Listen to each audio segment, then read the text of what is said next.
For this afternoon and tonight, a significant winter storm, including heavy snow with limited freezing.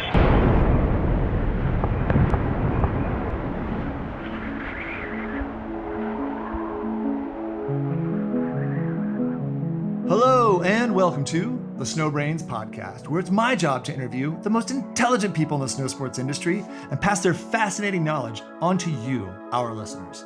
I'm your host, Miles Clark.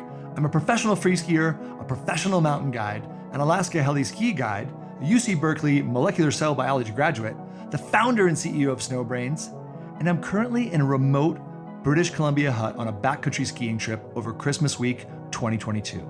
It's dark and stormy, with the longest nights of the year at 51 degrees north latitude. It snowed 2 feet this week, and the pillows have been hilarious.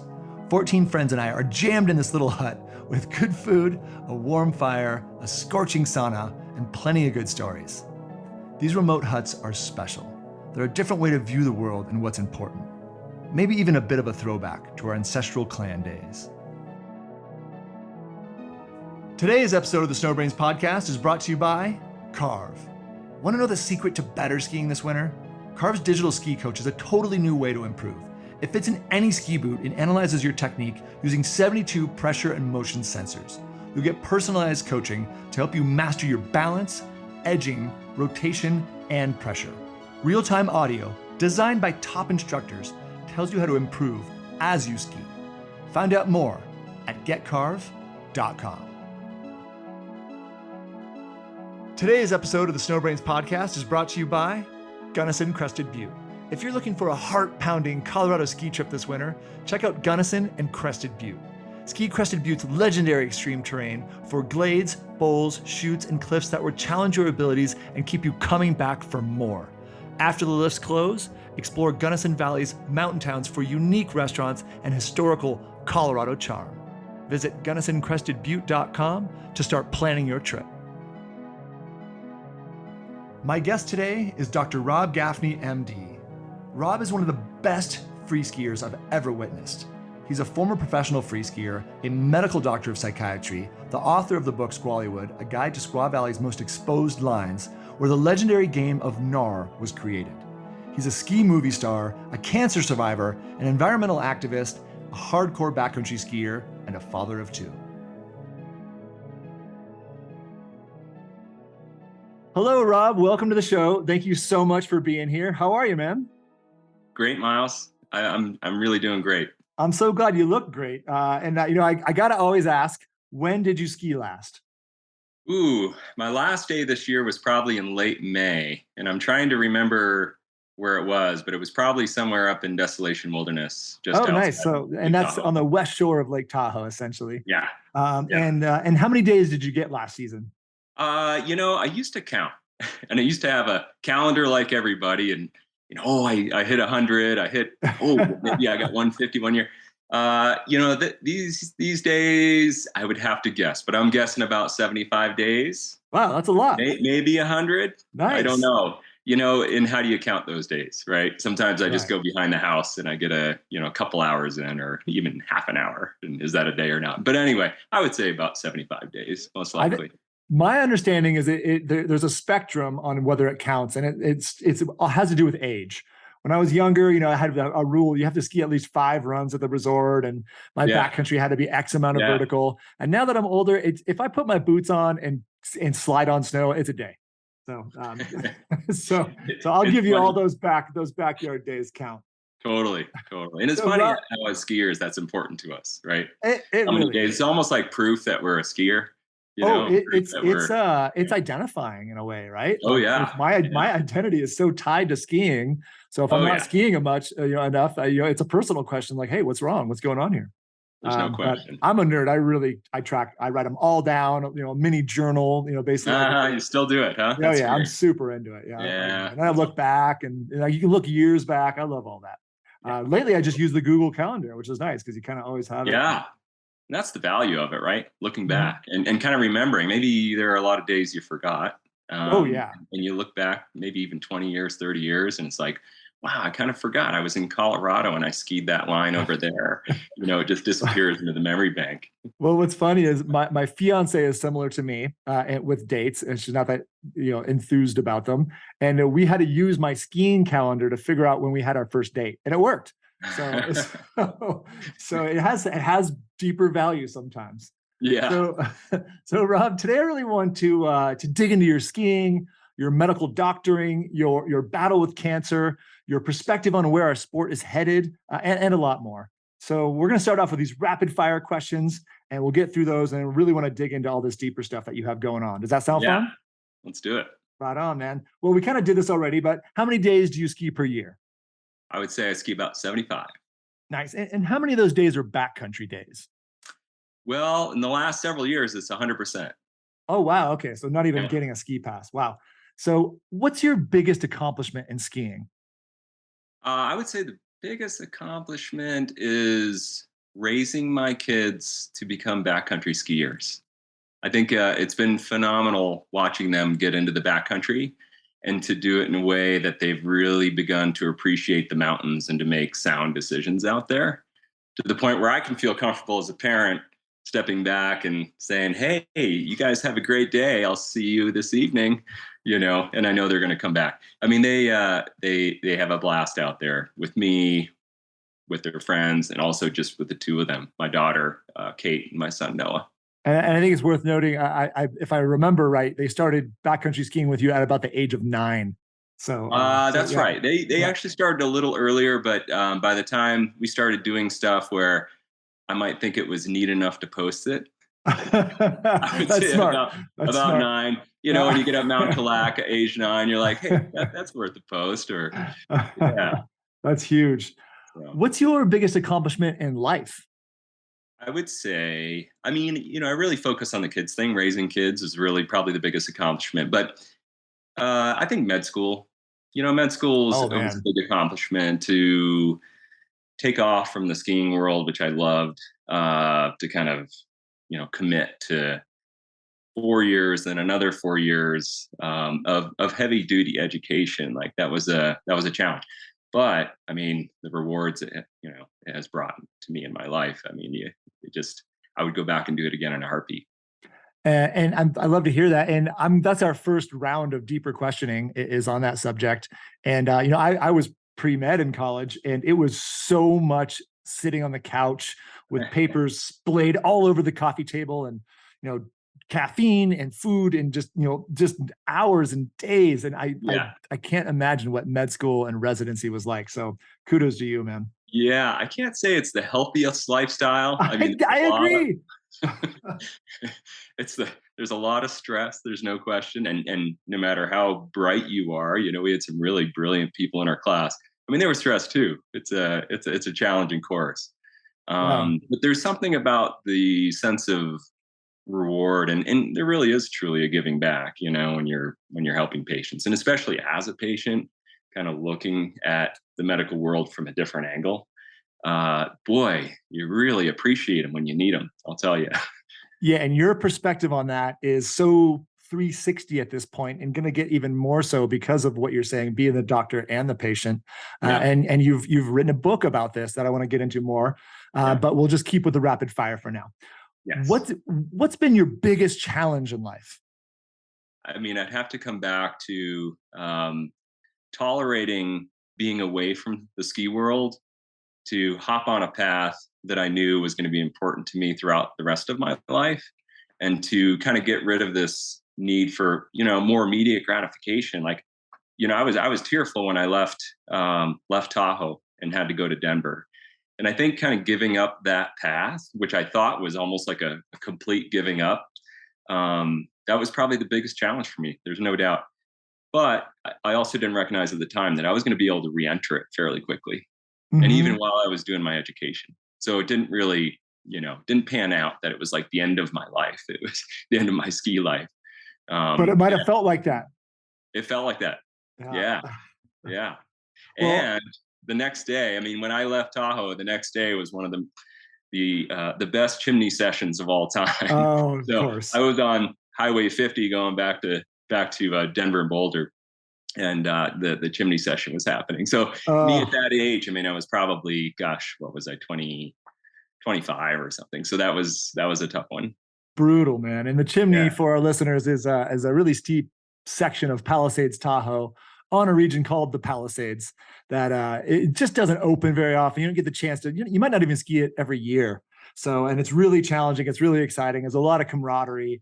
I would say, in my mind, it's kind of the pinnacle of squaw free skiing, and it's a show. I mean, it's as they used to call it, Squallywood.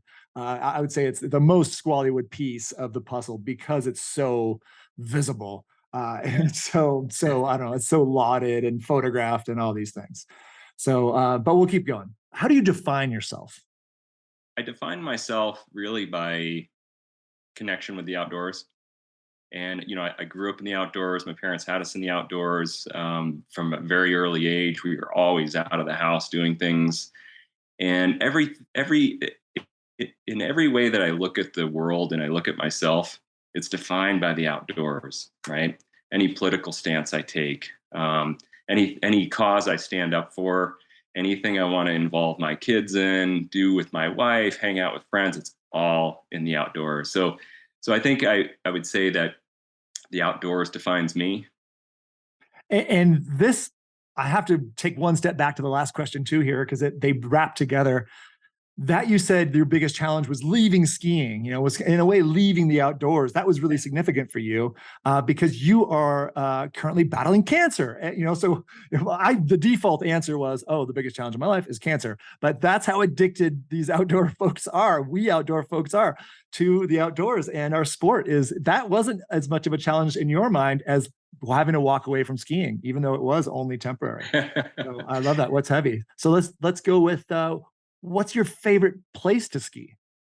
Anywhere around Lake Tahoe, to be honest. Anywhere around Lake Tahoe. Yeah. And if you had to pick a couple mountain ranges, what might be your favorites? The Sierra by far. Yes. It's really hard to beat the Sierra in terms of access, in terms of snow stability, in terms of climate, in terms of the white granite, the white granite lined couloirs. It really is hard to beat it. I love other places. I skied in Colorado for 10 years. I love Colorado. I didn't spend much time in the San Juans, but I would love to. But I spent a lot of time, around Summit County and Berthoud Pass, and I just had a blast, those 10 years while I was there. And I loved some of the late season skiing there when things got stable and you could kind of venture into, areas that you just never would touch midwinter typically. What would you do if you couldn't ski? I think skiing provides us something that many other things in life can provide us as well. So I think to diversify ourselves is healthy. And, while skiing, we want to grab onto it. It's like our identities. You know it. I know it. Everybody that's listening to this podcast probably knows it. But there are other elements in life that can kind of provide the same thing. And if I couldn't ski, even if I was injured, say, and all I could do was paint, and all I could, I could just sit there in my chair and paint the outdoors, whether it's the mountains or a sunset on the beach or whatever, I think it would connect me with the same kind of thing that skiing does. And so skiing has transformed for me over the years. It used to be about full throttle, right? It was super fun because when you're younger, you have the strength and you have the technique and the reflexes and everything, and you feel like you're just bouncing down the mountain. And as you get older, it does transition. You start being a little more careful with your turns. You think about your knees. And I thought that as soon as I lost some of that technique or that power, I was over the hump. Like it just wasn't going to be very fun anymore. And I realized it just kept getting better. Like some of my days at 52 years old have been just as good or even better than when I was 20 or 22 years old. So that's the cool thing about skiing. And I think that same thing can be taken into life. Great answer. What scares you the most in the mountains? Well, since I'm a father and I've got a son who's coming up on 22 and a daughter, she's getting into climbing. He loves to ski, and he definitely just, kind of similarly to me, he pushes it out there. He's really, really good. Yes. Yeah, he's good. And he's, and I can identify with him minus 30 years, Right. things can happen out there. So when he goes out and he goes skiing, whether it's at, Palisades Tahoe or whether it's in the Sierra, I look forward to that evening when he calls and says, "Hey, it was a great day." Yeah. I bet.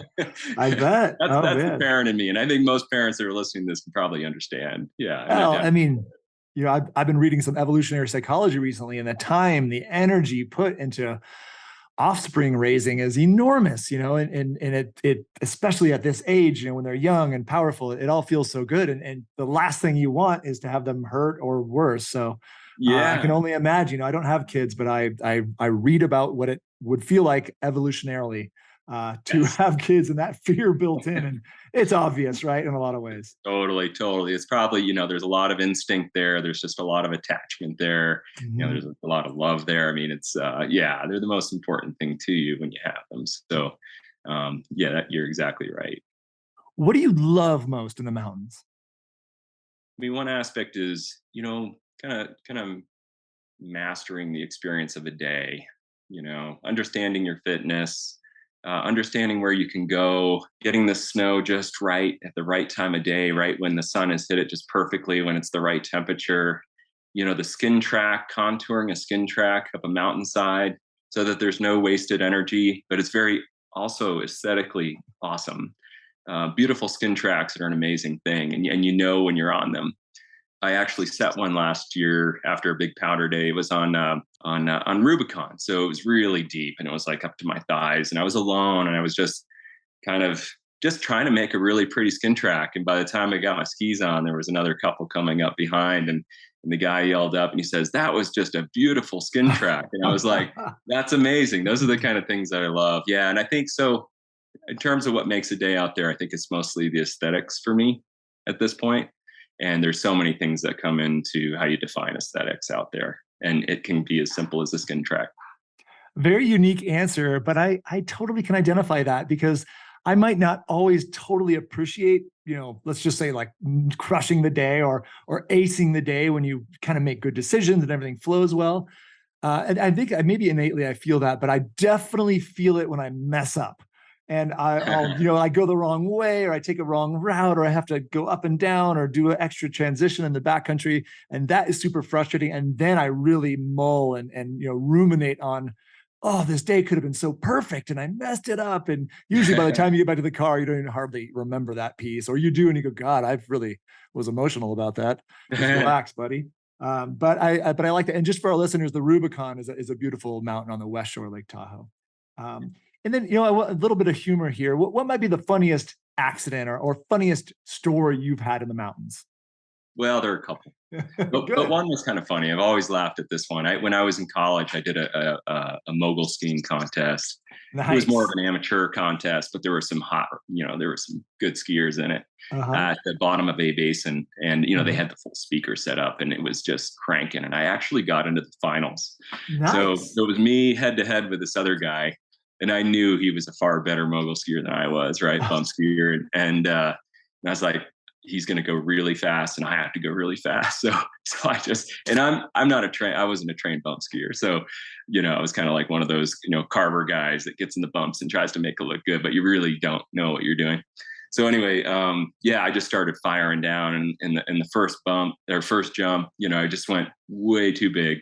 And the old classic, like, Daffy Twister spread, back in the day. And as I was going, I was just like, oh my gosh, it was like those dreams you have when all of a sudden you're like 50 feet above a sea of moguls, you're coming down. I wasn't 50 feet up. I was probably like maybe 15 or something, and then it was just a super cartwheel. Oh. But in the background, they had Jump by Van Halen playing, because they had asked us what we want them to play. And I was like, Jump by Van Halen, so yeah. And then you just have to, tail between your legs, like get your stuff and get off the side of the course. And it was just one of those moments, when you're a little more self-conscious about those things. Oh yeah. I think I was probably 20 years old or something. Yeah. So, oh man. Yeah. Anyway. Those really burn into the memory. I like that. Even the song. Yeah, exactly. Yeah, that's for sure. Well, let's flip it. What might have been the scariest accident you've had in the mountains? Well, about 6 years ago, I was up in Alaska, and I got caught in a slough. I had made a decision to ski this one line in a certain way, And then by the time I got down to the escape chute, basically, where I was going to cross and go up on this flank and let the slough go through, I thought that snow was going to be all crusty. And so, because it was kind of at an angle that all week that stuff had been crusty. Mm-hmm. When I crossed that chute, it was like, wow, it's powder. And I was with Connery Lundeen, and he had actually just booked down that chute. And obviously he's an awesome skier. So I was like, oh, I'll just book down the chute. But by that point, I had already kind of shed some of the speed that I had because I had gone up on the flank, and I turned back in, and all of a sudden I felt a little flicker, behind me. And then it just hit me like a freight train. So the slough just took me down, and all I could think of as I was cartwheeling, and it was really violent, by the way. It was like just getting pummeled by football players or something. And then all I could think of was we were going down towards the glaciated stuff, and I was thinking crevasses. So as I was tumbling, I could hear my knee go. And fortunately, when I came and when I stopped and everything kind of settled, I wasn't buried, and my leg had flipped back into position. But my knee was completely gone. So it was, that was probably the scariest moment. And then from then on, it was just had a full knee dislocation. My kneecap was behind my knee. It was in the wrong place. And so fortunately, we had the guides called the orthopedist in Anchorage, and guess who was on call? One of my old classmates from Denver, Colorado, University of Colorado, Denver. And it was Mark Kornmesser, who was an orthopedist in Anchorage. So he guided the recovery and how to deal with a dislocated knee. And that brought a lot of safety. Yeah. Wow, that's huge. Great. Well, and I'm just morbidly curious. What did it sound like when you said you heard it? Or you felt it? Almost like if you had some really strong rubber bands, and you just yanked them. And it was like a hard to describe. I bet. But I didn't know what had happened. I just knew something had happened. But when I looked down, it was pretty obvious. I was just hoping it was a kneecap, off the side. It was pretty much. It sounds like it was all of your ligaments, essentially, huh? Yeah, the lateral collateral hung on, but everything else was gone. Yeah. Well, we'll take one. When I blew my ACL, it popped pretty loud twice. And it was, and you had always heard about, if it pops and all these things. And it's like you said, it's pretty innate, all right, something's wrong. So I'm always curious what other people's experiences are. Sure. And to sort of continue down this road a little bit, how many friends have you lost in the mountains? I think in terms of good friends, I would say 4. And then many acquaintances or people that I've just known or skied with, over time. But in terms of good friends, I would say 4. Yeah. Wow. And that happened in a pretty concentrated period of time from mid 2000s to about 2011. Yeah. And that was a time period when, specifically in Lake Tahoe, we had a lot of people and famous athletes pass away. That was a really challenging time that I think we all had to take a look in the mirror. And I don't know if we made enough changes, but it does seem like it leveled out a little bit, but we can talk about that more. I agree. It has leveled out, quite a bit. And that was surprising to me because it felt to me like the curve was kind of going up almost exponentially. Yeah. But there has been a settling back. And I think there are a lot of things to, that probably are a reason for that, which, one is just an understanding. There's been a lot more, education. I think people were pivoting off that trajectory a little bit too. But also just skill sets, people are, they're getting really good at what they do, from the skiing capability standpoint, but also just decision-making. Absolutely. Understanding decision-making. And we're always going to, as skiers, what it's like. I've been in probably many situations, much like you have, where, we're human. We do have these heuristic factors, and I was preaching safety in sports through this sportgevity thing for, a number of years. We got our message on NBC, the Rock Center with the Brian Williams and everything. And huge. And still, 2 years later, I would do something where I'd be like, what was I thinking? It just shows that the mind is the mind, and it's going to, it's going to put blinders on all of us at times. And we have to admit that. Absolutely. How many avalanches have you been in?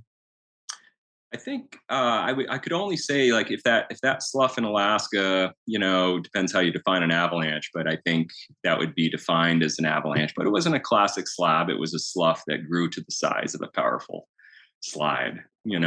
But I actually have not been in any classic slab avalanches or anything. I've had sloughs go over my head climbing up stuff Whoa. before, Whoa. particularly at a basin on the yeah, climbing up. What was it, the east wall there? Or, yeah, I'm just blanking on the name of it, but yeah, just where all of a sudden a slab would release above and it would just over the head and you hold on. Whoa. And That's that was exciting. actually sort of in bounds there at the time. And that's something that we could talk about more, but I would just, just for our audience, slough is generally, per skiers and snowboarders, defined as the snow that you actually kick off the mountain while you're riding. And it usually only moves well if it's quite steep. So in Alaska is where you traditionally, it's classically going to see that sort of thing. And we don't generally define that as an avalanche as skiers and riders, but technically it 100% is an avalanche.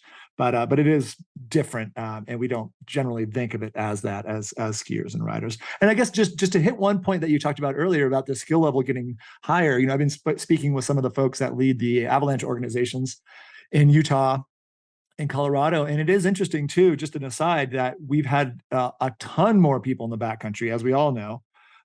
Something like 90% year over year, a lot of years, more people out there.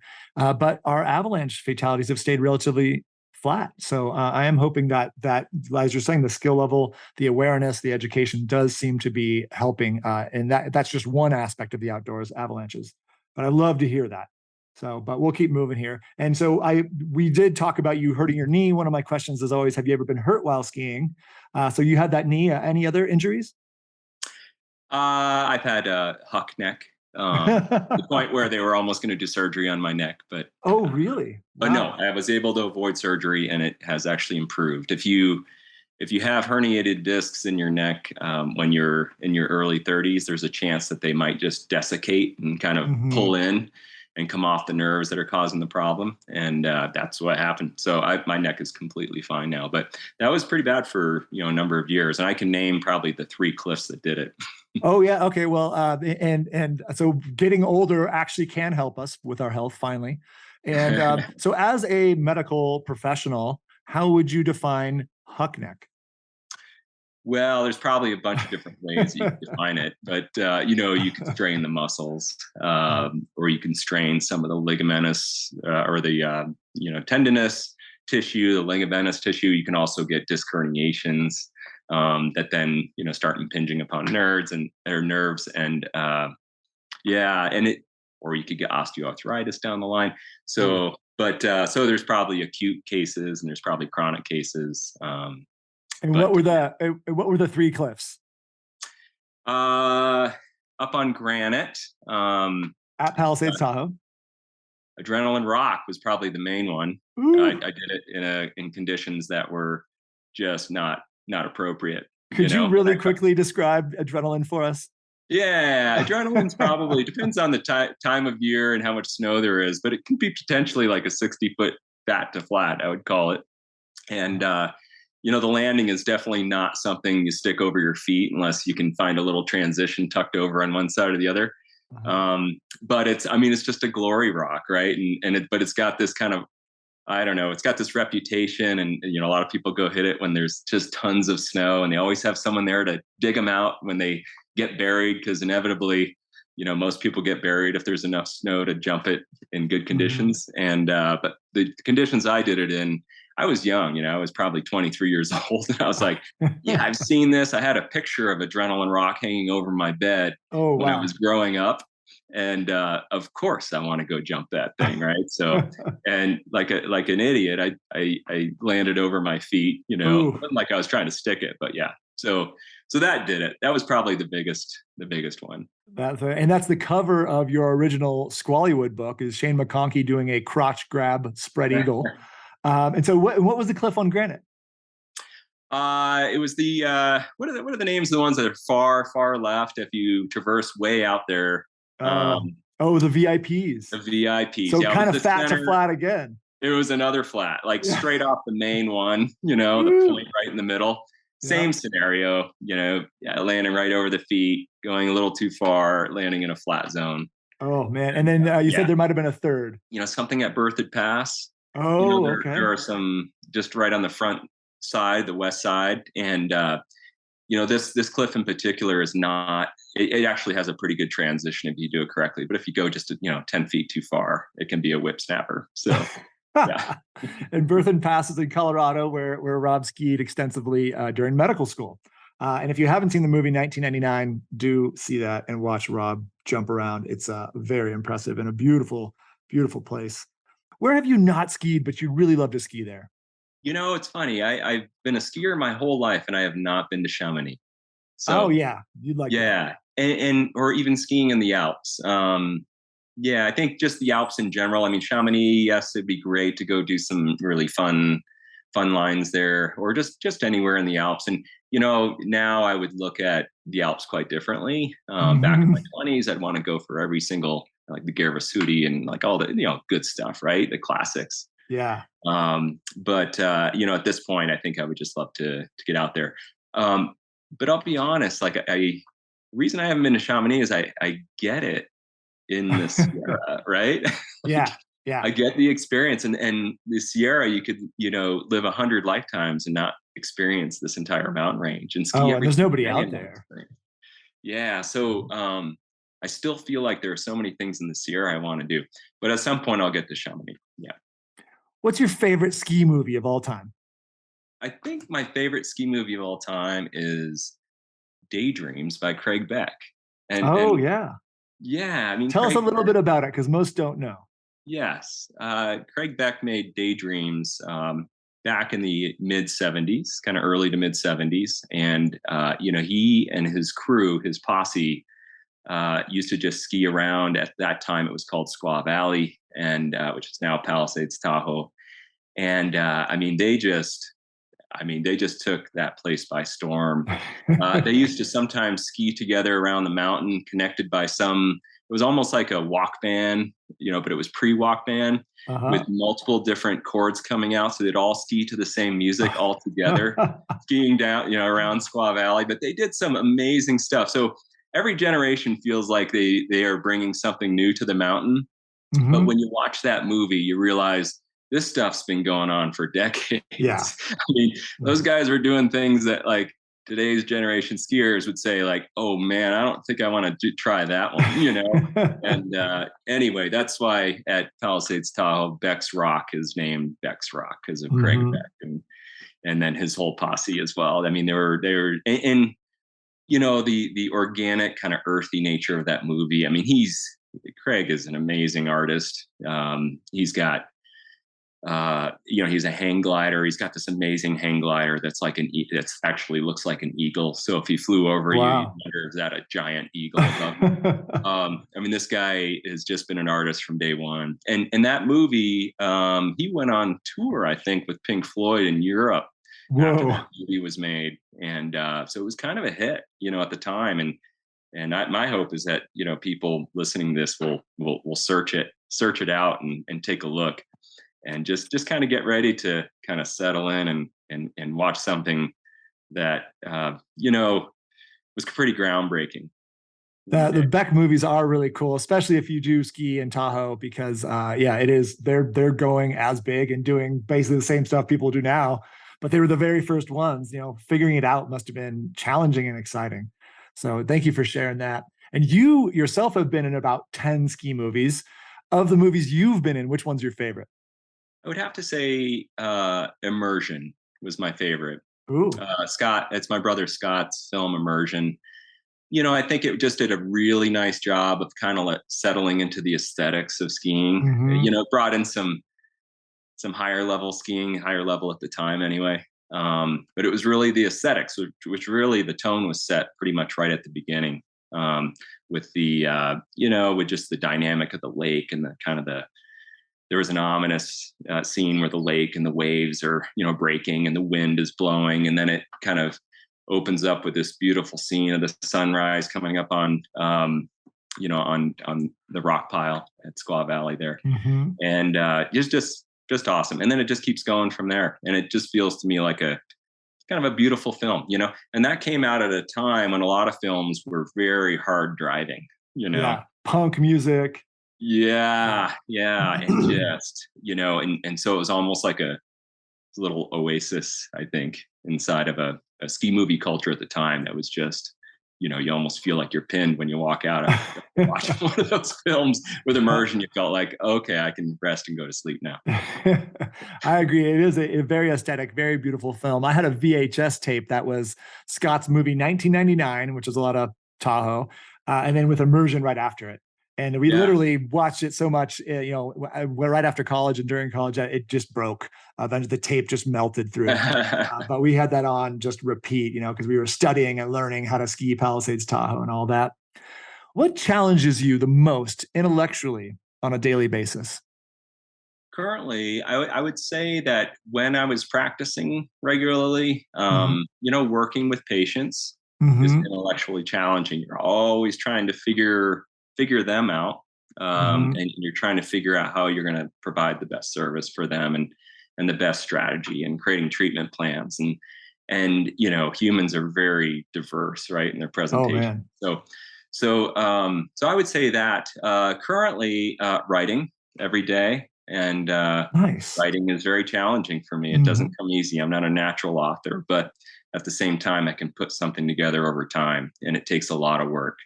And especially after significant rounds of chemo over the last 3 years and being on high dose steroids for months at a time, like, it does affect the way you can think. And I'm, slowly gaining that back. But anything that challenges your mind, right, and keeps dementia at bay, I'm a fan of. So it's a good thing for me. And in that vein of writing, what's your favorite book or favorite books? I would say that anything by Malcolm Gladwell I've really enjoyed. Oddly enough, I'm not a huge reader. I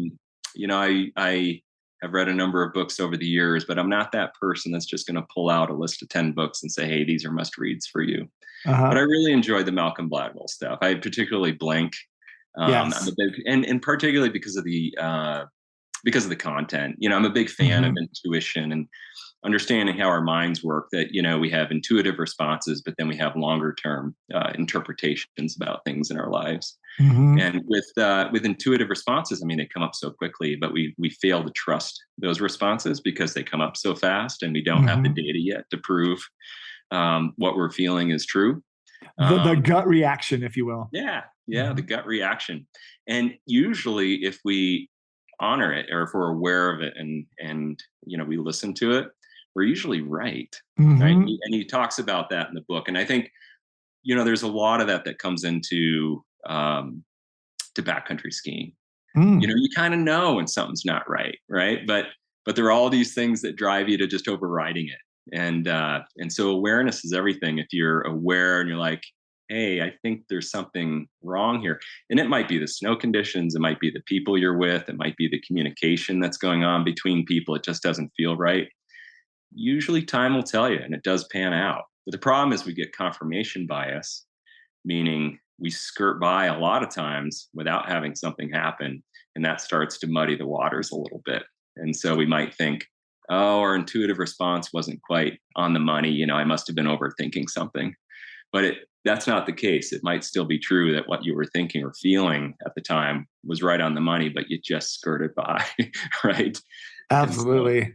And I would love to we should just do a whole other podcast on this topic alone. I really like Dr. David Eagleman's book, Incognito. If you haven't read that, it's kind of read it. No. It's along the lines of Blink, along the lines of your subconscious. And, if the mind is divided into subconscious and conscious, he describes it as your mind is a super tanker ship, and your consciousness is a small cargo hold in the hull somewhere, and the rest is all your subconscious. Your subconscious is doing so much.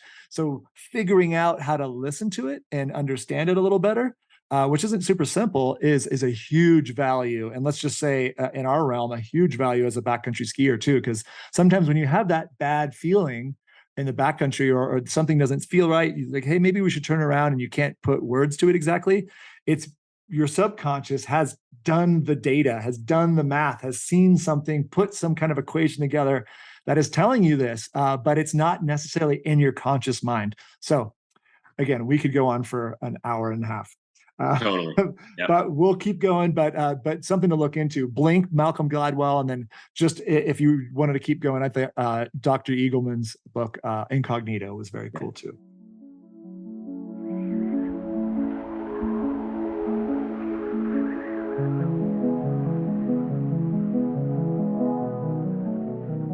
Today's episode of the SnowBrains podcast is brought to you by Carve. Attention skiers, are you ready for the world's most advanced wearable for skiing? Most of us get stuck skiing at the same level for years. We've built Carve alongside world-class instructors to change that. Carve uses state-of-the-art sensors to analyze your skiing, then uses audio to give you continuous feedback. Find out more at getcarve.com.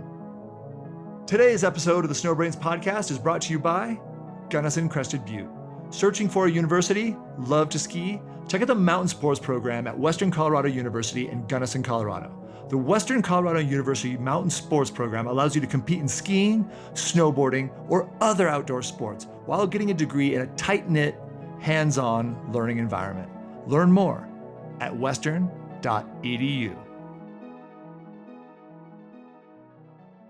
So the elephant in the room, at least for me, is what I want to start with is that you gave up a career as a potential pro skier to become a medical doctor. And one of your ski buddies was Shane McConkey, and he has a great quote here that I think is very cool. So here we go. Shane says, "Robb is the most talented, top-level pro skier in the world that didn't become a pro skier. He has skied every possible line at Squaw many times. Robb knows the mountain better than anyone, except for maybe his brother. And he's not only a tremendous athlete, but he also has an MD in psychiatry. So he's smart too." So I love that quote. So basically you gave up this potential career in skiing to become a medical doctor. And I'm just so curious, and you talked about how that was the biggest challenge for you. So how did you make that decision, and why did you make that decision? There are a couple things. One is I think I was preloaded. During my dad is a doctor, so he's I didn't know that. He was a family doctor. He's retired now, but he was a family physician. He was the director of health services, the health service at St. Lawrence University in Northern New York, in Canton, New York. Mm-hmm. So whenever I see people who were in a sports program at St. Lawrence University in the years that we were there, I know something about them. Yeah, I bet. My dad has done a physical on them, and you can imagine what those involve. But anyway, kind of a funny little side story. But anyway, I think I was preloaded. I enjoyed sciences. I enjoyed the health sciences. My dad gave me a graduation book that was all about the human body and the biology of the human body. I think it's The Incredible Machine, it's called. And so I was kind of, not like he was grooming me, but I was naturally kind of getting groomed through the process. And I went to CU Boulder knowing that I was probably going to go to med school. So I went ahead and did pre-med and then came out into, Tahoe, did a couple ski bum years. And the whole time I knew I was going back to medical school. But there was also another piece to the story. It's funny at the time, like I've always had this sense of self-preservation and I saw skiing, like at the time, it was really ratcheting up, right? Like in the 90s, like it was getting, like people were doing some amazing things. Like, but it was also, I wasn't willing to lose my life over a sport. And I think, both the attraction to science, both the attraction to medicine, just understanding the biology of the human body, being able to treat people down the line, and this sense that, gosh, I don't know, this other path is getting pretty dangerous. I mean, it was a pretty easy decision, and I knew it was right the whole time, but I had to grieve the loss of, this idea of, a ski career. But I held on to it, I held on to it in my own way. And, there was an issue like with sponsorships for me. I knew, do tell.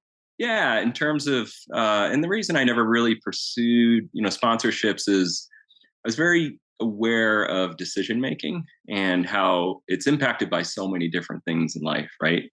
And, as soon as you start to approach skiing with these other influences, your decisions start to change a little bit. And it takes, it takes kind of someone with a really secure identity, I think, at the time to be able to make your own calculated decisions. And even then, you're still going to be influenced by the things that are around you. So, and, for someone in your early 20s, I mean, you can be really guided by the external world around you. As you get older, you start not caring about it so much. So you have a lot more, you have a lot more of a keel to keep you on your own course. But I just recognized that was probably, that was a dynamic that could influence me over time. So, so going to med school made a lot of sense. We could do a whole other podcast on this topic. I believe how sponsorship and companies influence athletes' behavior. I'm going to share a quick story, and then I'd love to hear just a little bit more about your perspective on this, because I think you have one of the most powerful perspectives on this piece of our industry.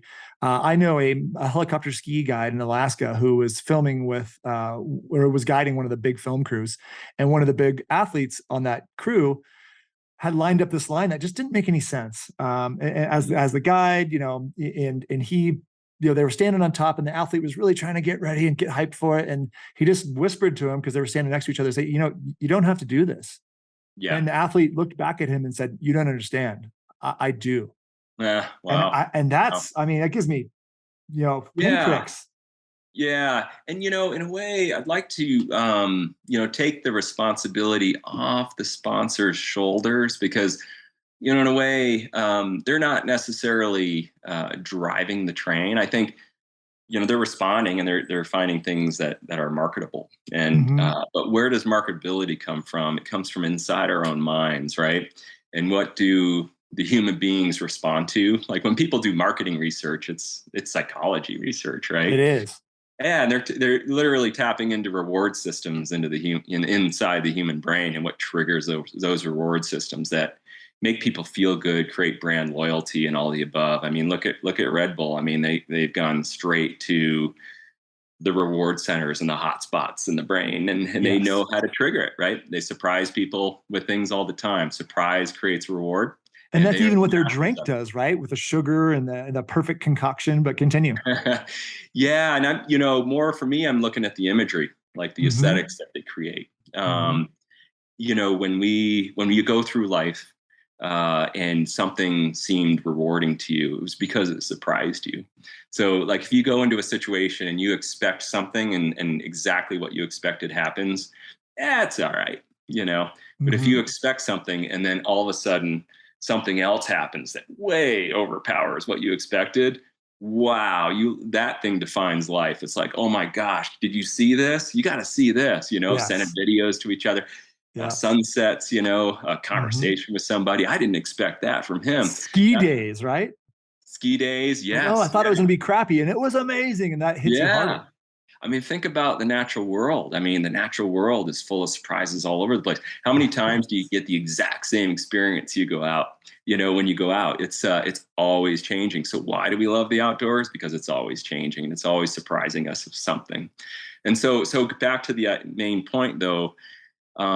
Sponsors, they shouldn't be in the position of having to regulate necessarily, because human beings are going to go where they're going to go anyway, right? We just have to understand ourselves. We have to understand why we experience the reward in the ways that we do. And, sponsors aren't going to be able to change that. We got millions of years of evolution that are priming that system. That's a great perspective. Yeah. So I'm so glad, because I think a lot of people do blame sponsors, and it is interesting to hear your perspective that, that might not be the whole story. Yeah. And I think that, sponsors can do their thing. There's no question about that. But I think opening up the discussion that this thing resides in every one of us versus this entity over here that's responsible for our safety, I think that misses the core point. But they're a part of the process. So yeah, certainly they can address it, right? But absolutely. Yeah.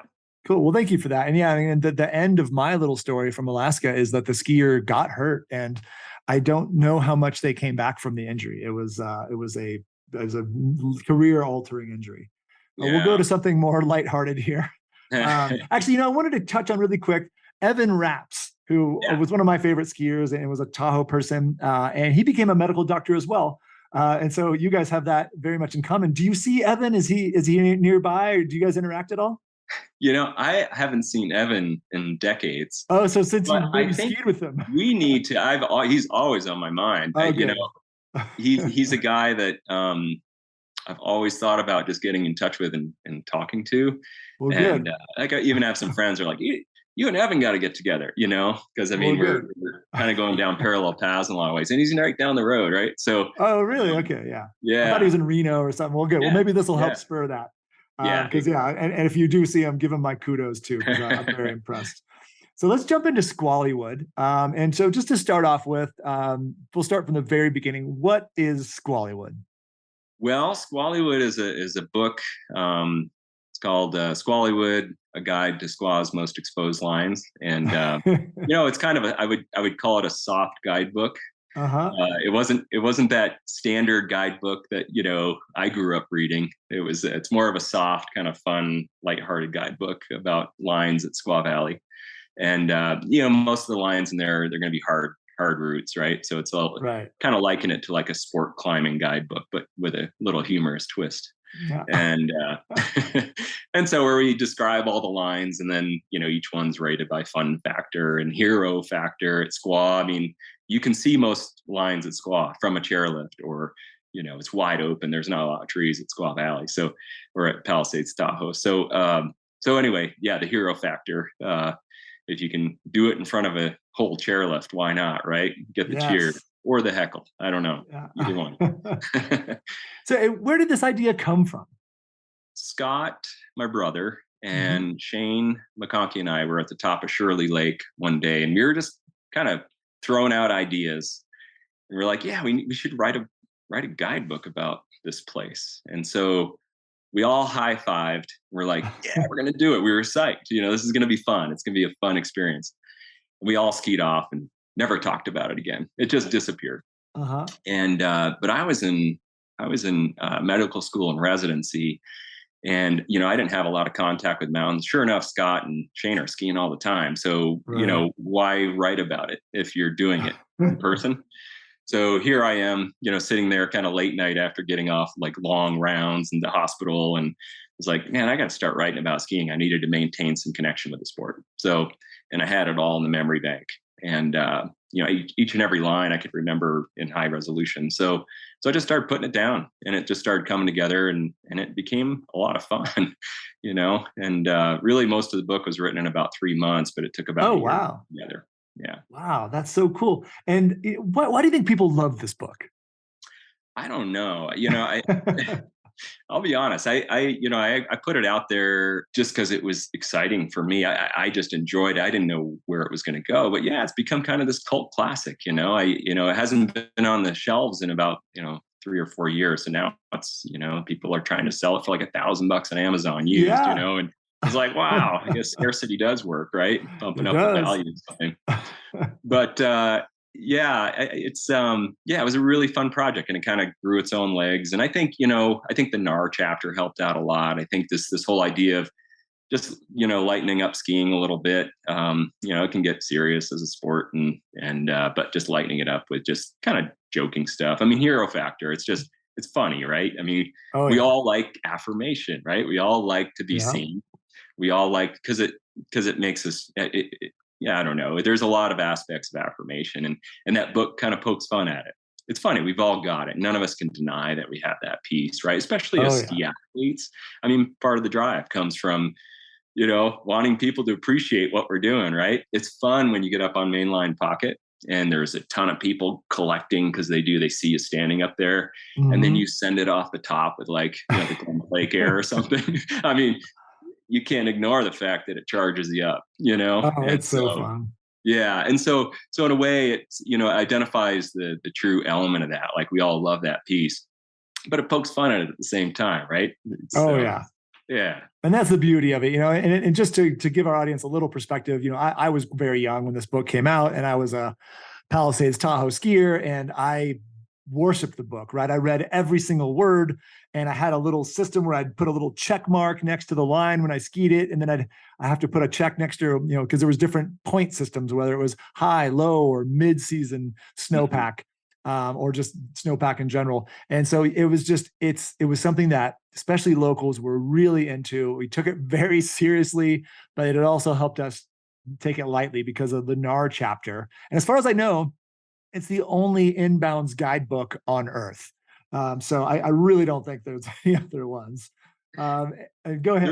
There's one at for Bridger Bowl called Oh, Stepping. no way. Yeah, Okay, good. and Well, that's great. It's about the ridge at Bridger Bowl. So if you ever, I think they wrote it probably in the mid 2000s, later 2000s. Okay. But it's really well done. Like if you go ski Bridger Bowl, you can go get lost on the ridge. It's actually kind of a gnarly place to get lost. I bet. But Stepping Up helps kind of guide people with that. All right. Well, I'm going to order that one because what's so funny about Squallywood is that even people at other ski resorts, people in other states have this book, and I see it on their coffee table when I visit them, and they just love it. And a lot of the love is, because it is so unique, and that the game of GNAR, Gaffney's numerical assessment of radness. So tell us, what is the game of GNAR? Well, the general gist of GNAR is you get points for doing things that make you feel uncomfortable. I think that's if you distilled it down, that's what it is. And it could be, hard skiing lines will make you feel uncomfortable, but I think what people are most attracted to are, violating social norms piece, so, sort of the deviance aspect of GNAR, like doing things that just make you feel embarrassed, right? Yeah. And the more embarrassed you feel, the more points you're going to get. That's just the way it goes. Mm-hmm. And so that just kind of injects the lightheartedness piece. And and that's GNAR. And people, like you said, all over the world, I get contacted every so often from maybe a ski club in the UK or down in New Zealand or Australia or, all over the place that want to play GNAR. And they oftentimes, oddly enough, ask for my permission. Oh, I love it. So yeah, and it's fun. It's fun. Yeah. Oh, that's so cool. You're like the commissioner of GNAR worldwide. I love it. And just for our audience, examples of being uncomfortable are, skiing naked, farting in the tram and claiming it, making breakfast before the lift opens right in line, calling your mom while skiing, urinating in the middle of a line. What other? There's tons. Yeah. Going up and kissing someone's boots, like a legend's boots, Yes, that's right. Just things that you don't want to do in your everyday life, but you're like, well, I got to get the points, so I'm going to do it anyway. Mm-hmm. If you don't have a copy, spend the $1,000. 2 editions of this book. Will there ever be a third? I've thought about it. Yeah. And, I was actually working on a third that was going to be, quite different. And that still might come to fruition. So I'll probably keep it under wraps right now. But I'll be honest, the cancer that I got 3.5 years ago, kind of stalled things out in that front. So I don't know. We'll see if it ever comes back into play. It's definitely something that's fun. I am on this other path now, the kind of the cancer path versus the fun ski path. So it's, I've got a lot of work to do in that front. So we'll see. Well, let's get into it. Battle with cancer. So the cancer front is very real for you. We'll switch from something very lighthearted to something very challenging. So, Robb, you were diagnosed with cancer at the very young age of 48. And, are you comfortable sharing your diagnosis and treatment with us? Because a lot of us are curious to learn. I'm a huge fan of transparency. And I think that all patients could benefit from trying to be about as transparent as they can get at whatever level they feel comfortable with. So I'm a huge fan of transparency. Yes. So you can ask any question you like. Well, let's do it. Let's just start with, what is your cancer and what is the treatment? And then I guess, why does transparency help? Let's do all of those. Yeah. Well, originally I was diagnosed with this thing called myelodysplastic disorder. And it was a high risk version. Basically the bone marrow, creates all the blood cells. Sometimes with that disorder, you'll get one blood cell line that's low. Unfortunately, mine, all blood cell lines were low. So red blood cells, white blood cells, all the different types of cells in their platelets, everything. The bone marrow just stopped producing. Wow. And so because it was getting filled by these damaged cells. And this is not an inherited cancer. It's something that was acquired, exposure to something over, 4 decades of life, ended up, accumulating enough problems with the DNA that this is what the output was.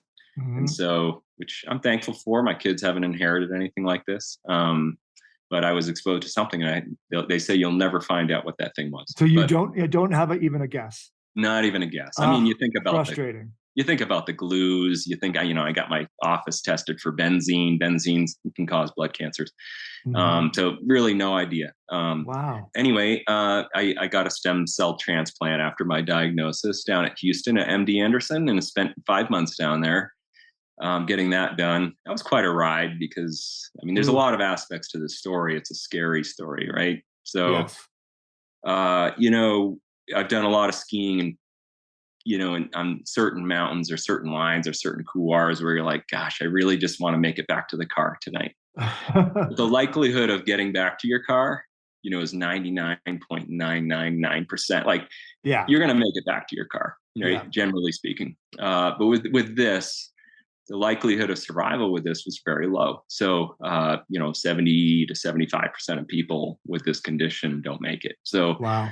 So that was a risk that I'd never been introduced to before. And it was just unrelenting, right? It's not like you had a challenging morning on the mountain and then you got home and you're like, ooh, made it. I'm going to have a beer now. It was every single day. And so, and there are so many people with cancer dealing with that level of risk. It's impressive when you get into the patient culture and you look around, you're like, oh my God, there's millions of people dealing with exactly what I'm dealing with. So, and it's inspiring, really. But anyway, I got a stem cell transplant, and things looked good for about a month and a half, and then a full blown relapse. And so at this point, you're looking at another stem cell transplant. Basically, you're putting somebody else's immune system, their entire bone marrow, into your body so that your body takes it up and creates a whole new immune system. So the first one didn't work. So the chemotherapy that I got didn't kill off all the cancer cells. So they just came raging back. They didn't just come raging back. They actually mutated further, and it became acute myeloid leukemia. And so that's even a higher risk situation. And I had another, it's a high risk AML, basically. So at this point, you're really thinking, okay, I might be in that camp of the folks who aren't going to make it here. And but you're going to do everything you can. And so I had to make it to a second stem cell transplant. And that period of time was pretty challenging because just to stay alive through this whole process, I needed blood transfusions all the time. Like, I ended up getting, probably upwards of 150, 180 blood transfusions, and, whole blood and or red blood cells, and then also platelets. Your platelets clot every injury you have. Mine were traveling down, as most patients do in my situation, traveling down to, from a normal of, say, above 150 to 300 to 400, they were traveling down to like 5. They got down to 1 at one point. So the dangerous stuff. And then the white cell counts were really, really low. So very prone to infection. So I got infection after infection. You start to look at your body in a different way. You're essentially a fertile feeding ground for every organism that's out there, and there's organisms everywhere. So as opposed to just walking through your day and not realizing that there's something maybe on your hat that could kill you, right? But they're there. So anyway, doctors did a fantastic job. South Forest Hospital, UC Davis, MD Anderson. The teams, they just pulled out all the stops. And in particular, my doctor, Dr. Rasmus Hoag, down at Davis, and then also Dr. Aaron Capel at Tahoe Forest. These guys saved my life. I got to owe my life to them. And they took significant risk with me because I was willing to take it. I knew that if I was going to survive, I had to kind of go for it with the treatments that I was. So you took a more aggressive pathway. Yeah, I could have gone on a less aggressive pathway because I had organs that were failing. My liver was failing, and it was getting kind of dangerous. I was getting, I got fungal infection. I still have it, actually. It's still in my lungs right now, but just 2 years later. So they were willing to go there. And, I think that has extended my life, whether it's, it hasn't cured it because it's still there. The disease is still there in the bone marrow, which I learned about 3 months ago, but we're keeping it at bay. So anyway, went through a second stem cell transplant, and that one seemed to work, So I had about almost 2 years where it looked like I was cured. Like literally the cancer was probably gone. Wow. And then last June, I got results from another bone marrow biopsy that showed that there's still just a little bit in the bone marrow. Oh, There's this thing that's just hanging over my shoulders saying, hey, you got to stay on course here with your treatment. So I'm going to be on lifelong treatment with primarily like an immunotherapy / light chemotherapy. So, two things combined every single month. And, so far, so good. I just went down to UC Davis yesterday and got my test and my monthly test. And you got to imagine what that's like getting the results every single month. Is it there? Is it back? Nerve wracking. Oh my gosh. And to have chemo for the rest of your life is a challenging forecast as well. And are you comfortable sharing, so your treatment moving forward, and it sounds like this treatment for now is indefinite. And then do they give you a prognosis, which would be, what they think is going to happen with your condition moving forward?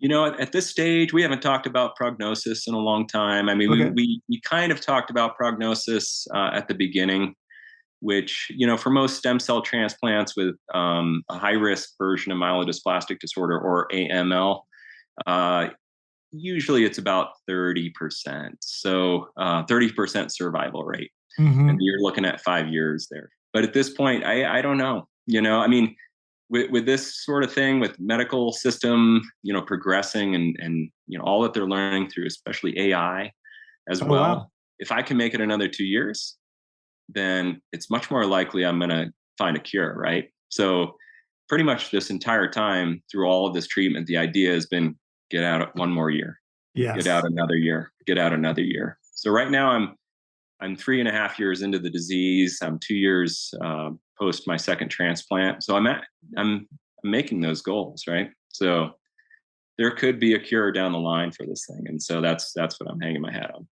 Well, you're definitely going to make it, and the medicine is definitely going to get better. So this is something that we talked about on the phone last week. Is my mother has something similar, and I'm going to say it wrong, but I think it's myelodysplastic syndrome, and she has a blood neoplasm, which I think neoplasm essentially means, something that's growing that shouldn't be, essentially like cancer. That's right. And she's in a similar place as you. She had 3 cancers, and this is now her 4th, which is unbelievable. She's very tough. And this is like you were exposed to something that made you sick. So was my mother that gave her this syndrome similar to yours.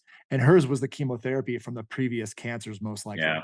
So, which is a very common, I shouldn't say very common. It is a understood outcome from what cancer does. So it's interesting talking to you about this because my mother is on the same treatment as well. She has, once a week, every month for the rest of her life. And the prognosis is the same. It's like, we don't know. And usually what the doctors tell me when I go to the appointments is, hey, we have this patient who made it quite long. So this could be you. And then they, obviously they're throwing hope at you, right? Because these doctors are great people. Oh my gosh. And they're also saying, hey, the medicine's getting better. We're always going to be looking at the latest, greatest. And especially in your case, you're willing to be aggressive. That's great. My mom is not quite as aggressive as you, as we talked about, but I'm seeing her look and feel pretty good. It's rough that first week after, the week of the treatment, and then maybe, for 5 days after the treatment. And then she has a couple great, 2 or 3 great weeks, and then she's got to kind of go through it again. And it's similar to what you experience when you go through your treatment? Does it make you feel lousy, or is yours not doing that? Fortunately, my current treatment, I tolerate pretty well. It knocks down my white counts. Like right now, I'm what's called neutropenic. I've got a moderate neutropenia right now that I discovered yesterday. It's normal. I get it every single month after the treatment. Mm-hmm. But the biggest thing for me is when I was first diagnosed, my hemoglobin dropped way down. Hemoglobin is the oxygen carrying molecule in the blood, right? So if your hemoglobin's low, you just aren't oxygenating. And so mine was way, way down. And they would only give you enough blood from other people, just to keep you going. It wasn't like they were getting you ready to climb mountains or anything like that. So I was oxygen deprived for, a long, long time. And so my hemoglobin's reasonably good right now. That's great. 15.5, which is actually really good. And so that allows me to climb stuff. I feel good, but I can tell now when it drops. I can tell when it drops by a single unit. I know about where I am. And sure enough, when I get the test, I'm like, oh, I'm at 14 or I'm at 13 Mm-hmm. but I used to be at like 6.4, so 6.5. Oh. So anything above 10 feels pretty good for anybody who has this disease. Well, thank you again so much for sharing all this. And I'm so sorry this is happening. And I'm so glad that you have great treatment and that things look like they're working great. And I know we've hammered this already, but I do just want to share a quote that you wrote on social media about a year after your diagnosis. And because I think it's got a couple quotes in here that I are kind of powerful and funny together, which I think is always good for messaging. So this is a quote from Robb about a year after getting his first diagnosis. So here we go. Treating this beast over the past years has been intensive. Hundreds of days in the hospital with both inpatient and outpatient care. Stem cell transplant, over 100 blood product transfusion. And now he's saying he's already past 180. Back to the quote. Countless infusions of all kinds and exposure to toxic medications that can have lifelong effects, 9 bone marrow biopsies, hundreds of blood draws, 4 central line catheter placements, enough needles in the forearms to make me look like I love heroin, 5 serious infections. You get used to living with half the oxygen carrying capacity of the blood. The body does not feel the same, and perhaps a day or two awake, you fool yourself into thinking you feel normal. Lots of uncertainty. Thoughts about death join you every day. But fear dissipates the more you're exposed to it. Bringing the family on this ride is a whole other part of the story, which or we've shared every aspect. So I almost can see you looking emotional and really listening to that quote because I think that says so much. And that's not even all of it. It does go on. So let's jump into something you mentioned before, transparency being important, and maybe that can flow into mentorship being important. Can you talk to us about those two things? Yeah, transparency, we're designed to when the shit hits the fan, right? And emotionally we feel ill at ease. A lot of times we'll close up, right? It's just natural for the human mind to kind of pull in and then we've got a kind of a cultural system where, everybody wonders what they should share, what they shouldn't share. Is it going to affect my insurance? Is it going to be well received? Are people going to care? I mean, there's all kinds of reasons that we professionally too. Yeah. Am I going to get too emotional? There's all kinds of reasons we hold things close to the vest. But so it's really important to understand those resistances that we have to sharing, because when you share, that's when you connect with people. That's what draws in social support that exists out there. And so people don't know what you're dealing with unless you share it, right? And put it out there. And you got to figure out where you're going to share it. You just can't get on the bullhorn and just go for it off your deck or something. It has to be right for you. And so I found my channels of sharing and I was shared pretty openly. Like I've kind of moved through, the heavier emotional aspects of this journey, but I mean, at the time, I would be crying with friends, and I mean, it was pretty heavy stuff, but it felt refreshing because it was honest, and honest transparency. I mean, if you some people might feel transparent. They say, "Hey, I've got a medical problem." It's kind of vague, but that's their transparency. Or you can bring transparency up to emotional disclosure, which is actually experiencing the emotion in front of somebody, with somebody, letting them feel it too. Yeah. And, I'm a huge fan of going all the way to the end, right? I mean, we're human. Nobody wants to die, right? No. We all are facing death at some point in our lives. You look around at everybody around you, everybody's going to have their own story. And that's kind of scary because we tend not to want to look at that, but it's true. And so, having, full transparency allows everyone to kind of face the truth about living, which is there's going to be death at some point. And so, I think that there's a lot of aspects to transparency that can be helpful. I mean, primarily the tangible stuff is it brings supporters in to help you out. And whether you feel like you're connected with your community or not, whether you're a hermit or you're isolated, if you are transparent in the right places, whether it's your church or just on the street or, you're going to find that support comes in. And it might just be in a single sentence from somebody. Oh, like, sorry, buddy, I'm really sorry you're dealing with that. Some stranger on the street. Transparency goes a long, long way. And it sounds like within that transparency, you said you're a little bit more available to acquire support And I think one of the cool support networks that I didn't know about, didn't cross my mind, was mentorship in cancer patients or for cancer patients. Tell us a little bit about that. Yeah, there are formal setups, mentorship setups, which, well, I guess mentorship, there are a lot of group process things for cancer patients that exist in cancer hospitals, cancer centers, and things like that, or online groups, and they can be remarkably helpful for, people. But also just the general mentorship. Like when you get into the cancer world, you're going to meet other people. You're going to be in waiting rooms. You're going to pick up conversations with people. You might be an inpatient with somebody at the same time. You can develop lifelong relationships with people. Like, when soldiers, meet each other in the trenches and they save each other's lives, I mean, that's going to be a lifelong friendship, right? And it's the same thing with cancer patients. They're, anything to that degree that's that true, that's just that risky that you share together. I mean, you can develop remarkable bonds with people. So, and out of those bonds comes mentorship, because someone's usually going to be ahead of you or behind you, and so you can either be the mentee or the mentor, but ultimately that mentorship difference, it kind of levels out where you're just peers, right? You're all going through the same stuff. And the only people that are going to know what you're going through are the people that are going through what you're going through. And, as much as other people, no matter how close they are to you, want to, express an understanding, you don't really know what it's like until you're inside the experience. So having people that have been there, it's just, there's just so much value to it. We just talked about this a little bit on the phone, and I think this is a good, there's a couple good points to make in here, but let's hear a little bit about how you first noticed your cancer and what triggered you to go in and get checked out. So 2019 in the Sierra was a remarkable season. I had missed 2017, which was at the time probably the best season because I had my knee dislocation. I had recovered, and 2019 came and it was just phenomenal. Like, I just couldn't believe how good it was. It just kept going and going and going. Massive amounts of stable snow pack, throughout the Sierra. So anyway, it opened up all kinds of routes, and we were having a blast. Like, I was skiing all over the place, and we had one trip in particular where we did some big routes down to south of Bishop. We did Birch Mountain, which is over 8,000, and then 8,000 feet, and then next day went into Shilite Couloir, and it was a little bit sketchy at the top, so we stopped partway up, but we did a number of thousand feet there.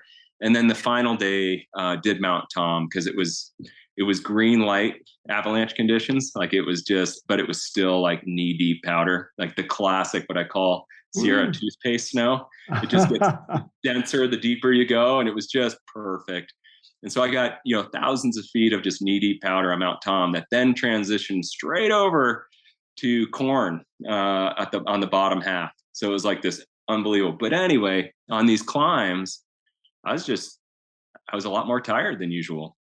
And, I just, towards the top 1,000 feet, 2,000 feet of these climbs, I was really working hard. And in my mind, I know how fast I have climbed throughout my life. So I would keep that up, but I was working 10 times harder. And so I just didn't have any oxygen carrying capacity in my blood. Oof. And then about a month later, I went to Shasta. Mount Shasta had a beautiful day. And so I just shot up there and just did a solo trip in Avalanche Gulch and Mud Canyon. And man, that climb was tough. I mean, Shasta's hard anyway. Oh, it's brutal. This was definitely different. Like, I can usually cruise up, but the last 2,000 feet, I was just hanging on my poles, and that was hard. And then maybe a week after that, I just did something really small here in Tahoe, and I was just, I was wiped out. And I had bleeding from my gums had begun at that point. My platelets were really low. I just didn't know it. Scary. Yeah, we took a trip to Switzerland with my wife, who'd wanted to do this trip for years and years and years, and we just never made it because we always had other priorities. But we made it. Her family's from Switzerland, so we did a big relatives trip. And our first day, we hiked with her uncle, who was 70. I think at the time he was like 75 years old. I couldn't keep up with him, Oh, wow. Yeah, and I couldn't keep up with my family. I couldn't keep up with my kids. I couldn't keep up with my wife. This was a hiking trip, so we kept hiking for the next 2 weeks. I was just slow. I couldn't move. I mean, there were like literally 300-pound people keeping up with me on switchbacks. Wow. Because if you don't have your hemoglobin's low, you're not recovering either. No, right? no, not recovering. Yeah. There's no oxygen carrying capacity. Yeah. And so, I mean, it was, and at some point I had angina, heart pain, Oof. because I wasn't getting enough oxygen into the heart muscle, because I was up at 12,000 feet trying to hike, and I was still half an hour behind my family. So anyway, I knew things were wrong. I was bleeding. Like at the airport coming home, I just had a tiny scrape in my hand and it bled for like 45 minutes. I couldn't stop it. So anyway, when we got back to the US, I went ahead and wrote for my own orders because I knew it was going to take me a bit. I was pretty worried at this point. And sure enough, they came back critical across the board. So, and that's when everything started. So I was admitted that night, and boom, the whole process began. Well, I'm so sorry that happened, obviously, and thank you for sharing. And I think a point that kind of comes up here is could you have gone in sooner? Oh yeah, I could have gone in sooner. And I think, looking back, I think what we all like to see things. We all like to see life as being okay, and we want it to continue on the same trajectory. Please, I don't want to admit there's a problem because we just don't want there to be a problem, and especially with athletes, and we're used to pain, right? We're used to pain. We're used to thinking to ourselves, oh, we need to train harder. That's exactly what was going through my mind. Yep. Like, oh, come August, I need to start running a little bit sooner or something, and just get my endurance back up. And so there are a lot of reasons that denial was in full swing. And one was this trip. I didn't want this trip that my wife had wanted to do for so many years to not happen. So of course, I knew at that point something was going on. I didn't think it was cancer. I mean, I thought maybe, I don't know, the blood on the gums could have been gingivitis. Who knows? Yeah. I mean, come up with all. I gotta start brushing my teeth again. Yeah. Well, and it's like you said too on the phone. Sometimes you think, oh, I'm getting older. Yeah, that was probably the strongest rationalization. Yeah, I mean, at 48, you can't quite pump up those things maybe as you could at 35. But actually, you know what? I mean, you really should be able to. I mean, if you've been a fit athlete all along, you should be able to keep up with the 35-year-olds at age 50. Yeah. Especially if you've continued your training. Yeah. And this points to something we don't have to get crazy with, but men have been documented, I think relatively well documented at this point, to have a problem with going to the doctor. Yeah. And I'll ask you kind of why is that, but I found a couple of cool pieces of data here from a survey by the Cleveland Clinic. And they're saying 65% of the men in their survey said they avoid going to the doctor as long as possible. Enter my father. It's so bad. 20% say, or 20% of them admitted that they weren't always honest with their doctors about their health. That seems very dangerous.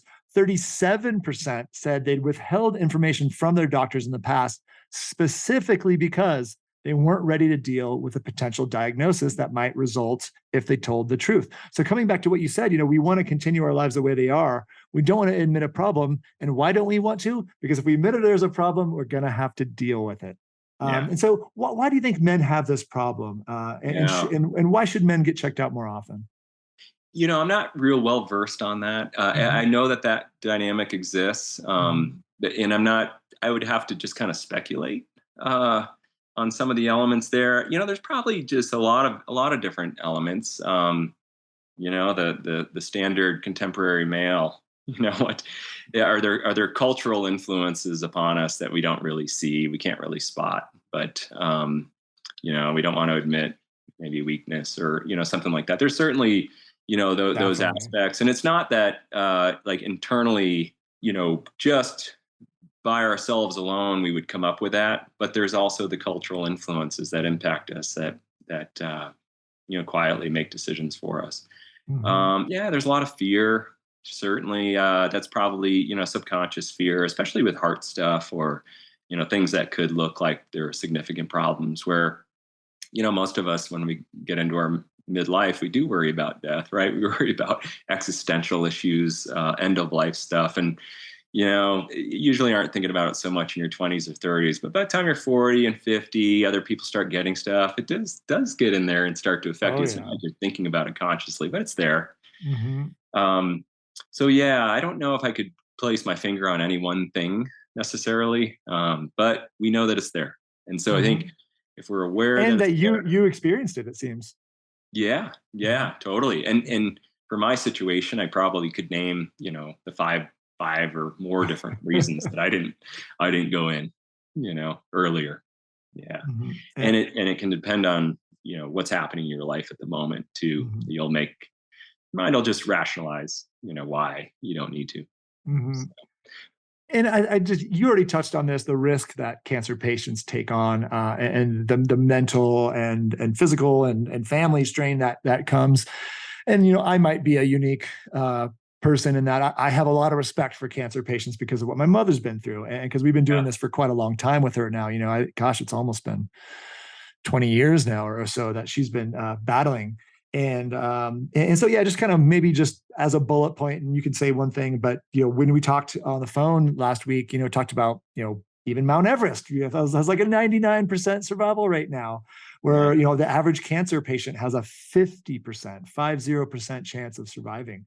And that's just so much heavier. It's so much more real. And it's not something you choose to do. You're not like, I'm going to go climb a mountain or I'm going to take this risk. You're just sitting in your house taking that risk. So you reflected on it being a heavy experience, and taking your mind to a whole nother realm, and you end up taking your family to a whole nother realm and a totally different mind space. And so maybe just one more thought from you on that, because I think it's so interesting, and I think it can really lead to more respect for cancer patients. Yeah, I think that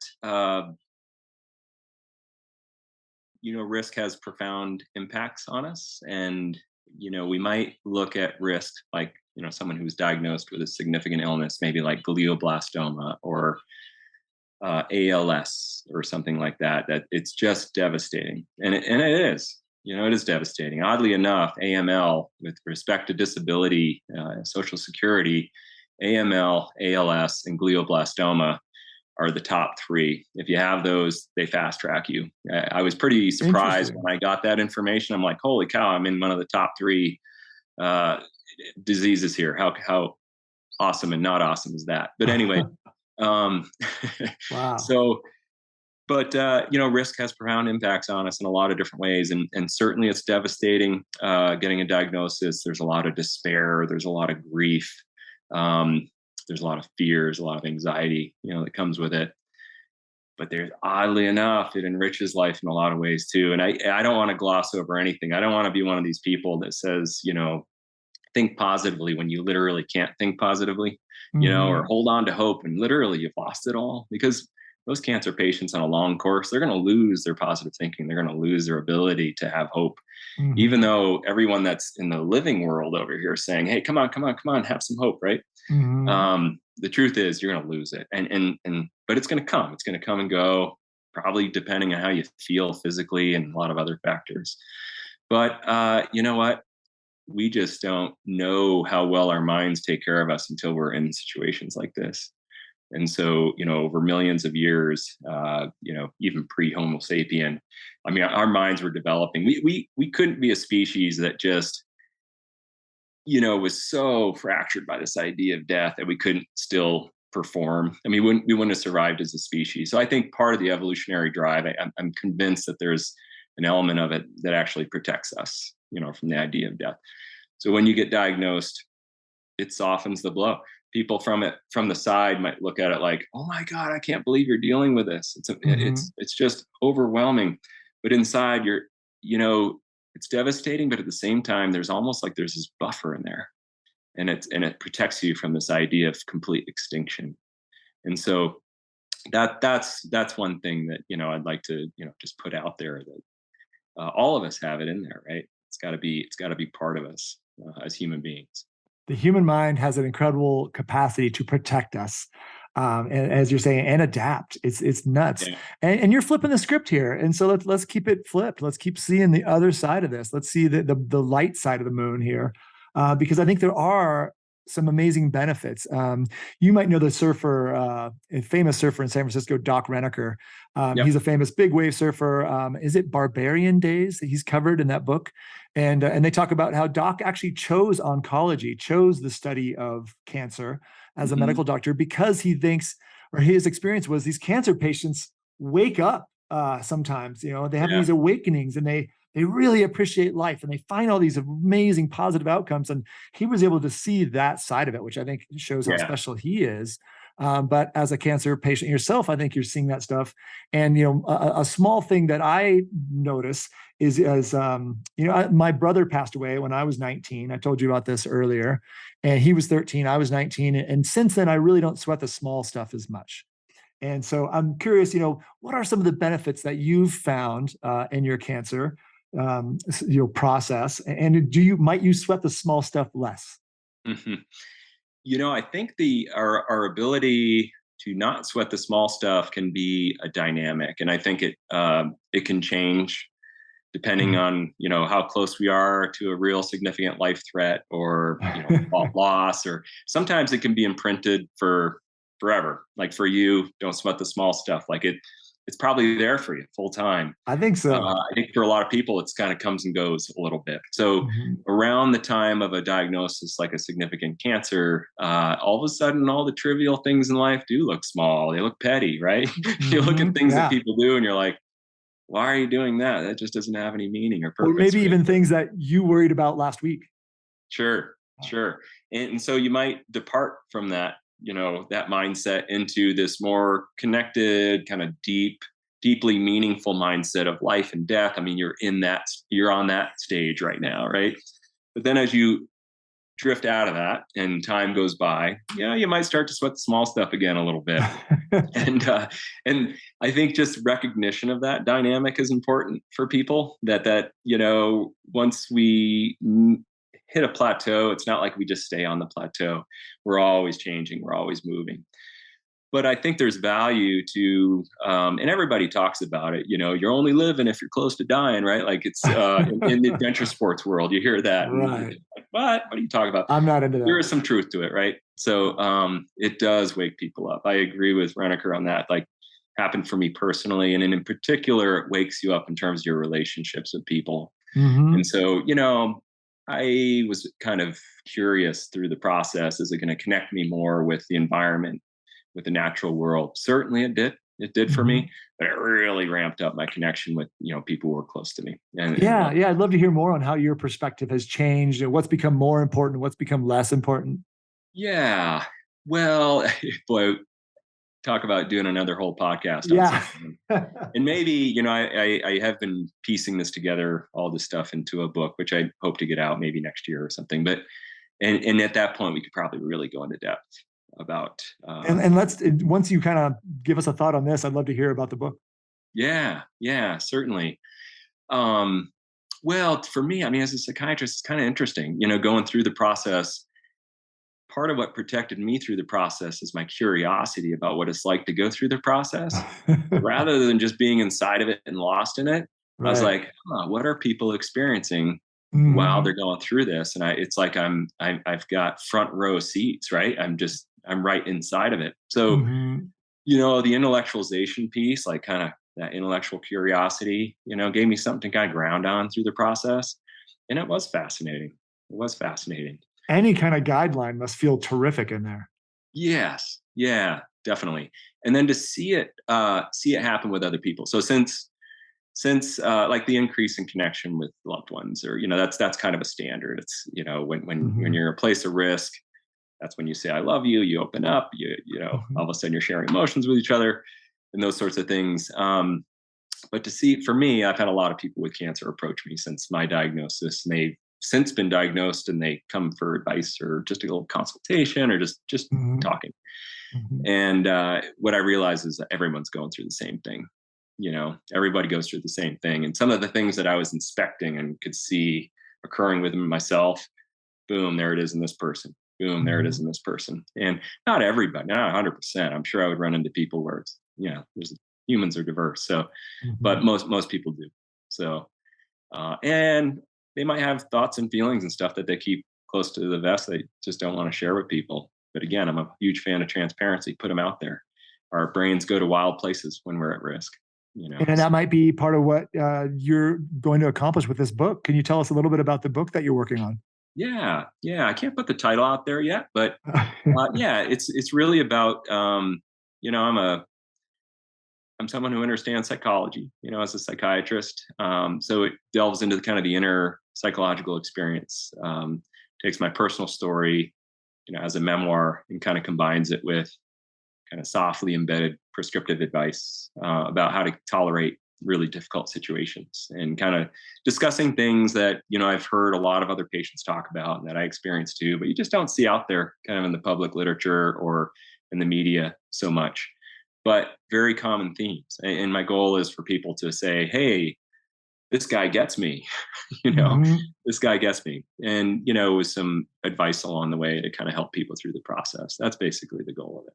Well, thank you for doing that. I'm looking forward to reading that. And your T-shirt right now says "Got Bone Marrow."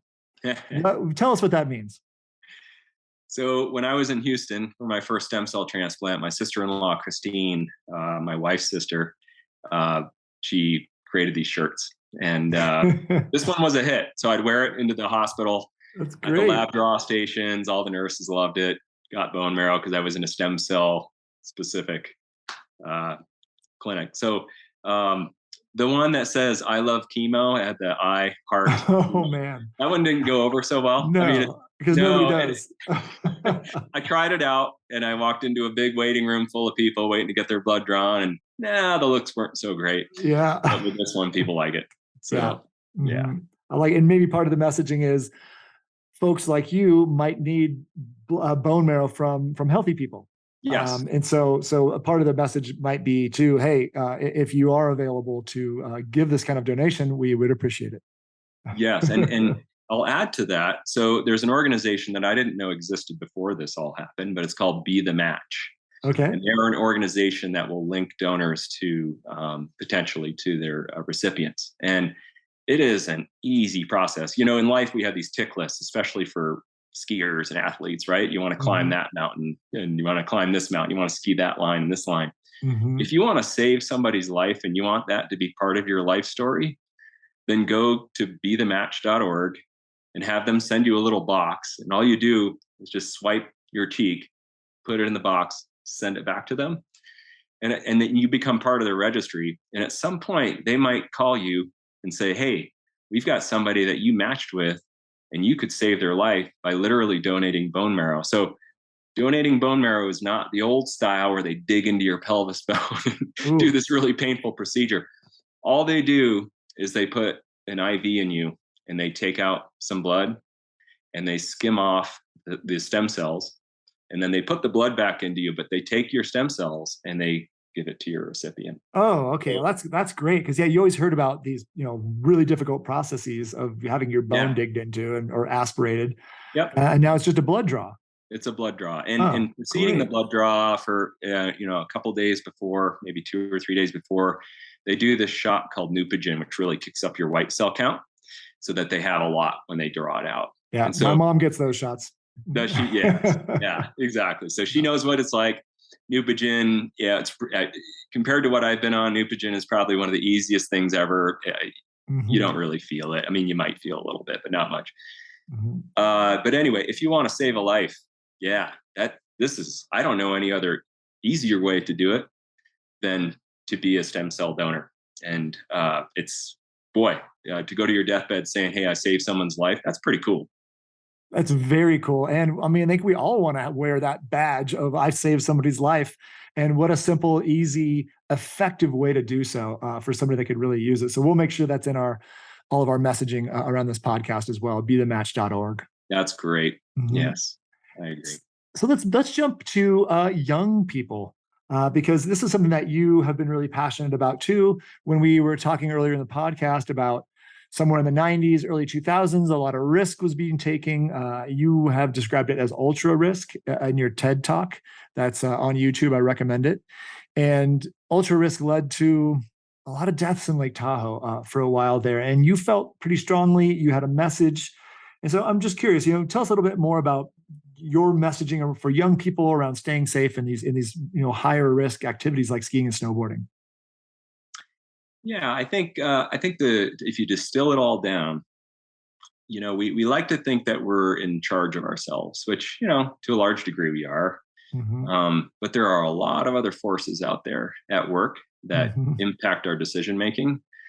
And, I'm just not sure whether just understanding these forces really creates a shift. I mean, it'd be great to see someone research this. I'm not I don't have a researcher's mind, but if someone wanted to pick this up and say, does awareness of these forces actually impact outcome for athletes? I think it'd be really neat to see. But I still think it's I've been able to, with my children, discuss these forces. We talk about them all the time, and so when we're out there with a group of people, or we're making decisions, or we screwed up, Noah and I went out to Elephant's Back south of Lake Tahoe a number of years ago, early season, and we didn't trigger the slide, but we put some tracks where the slide happened later.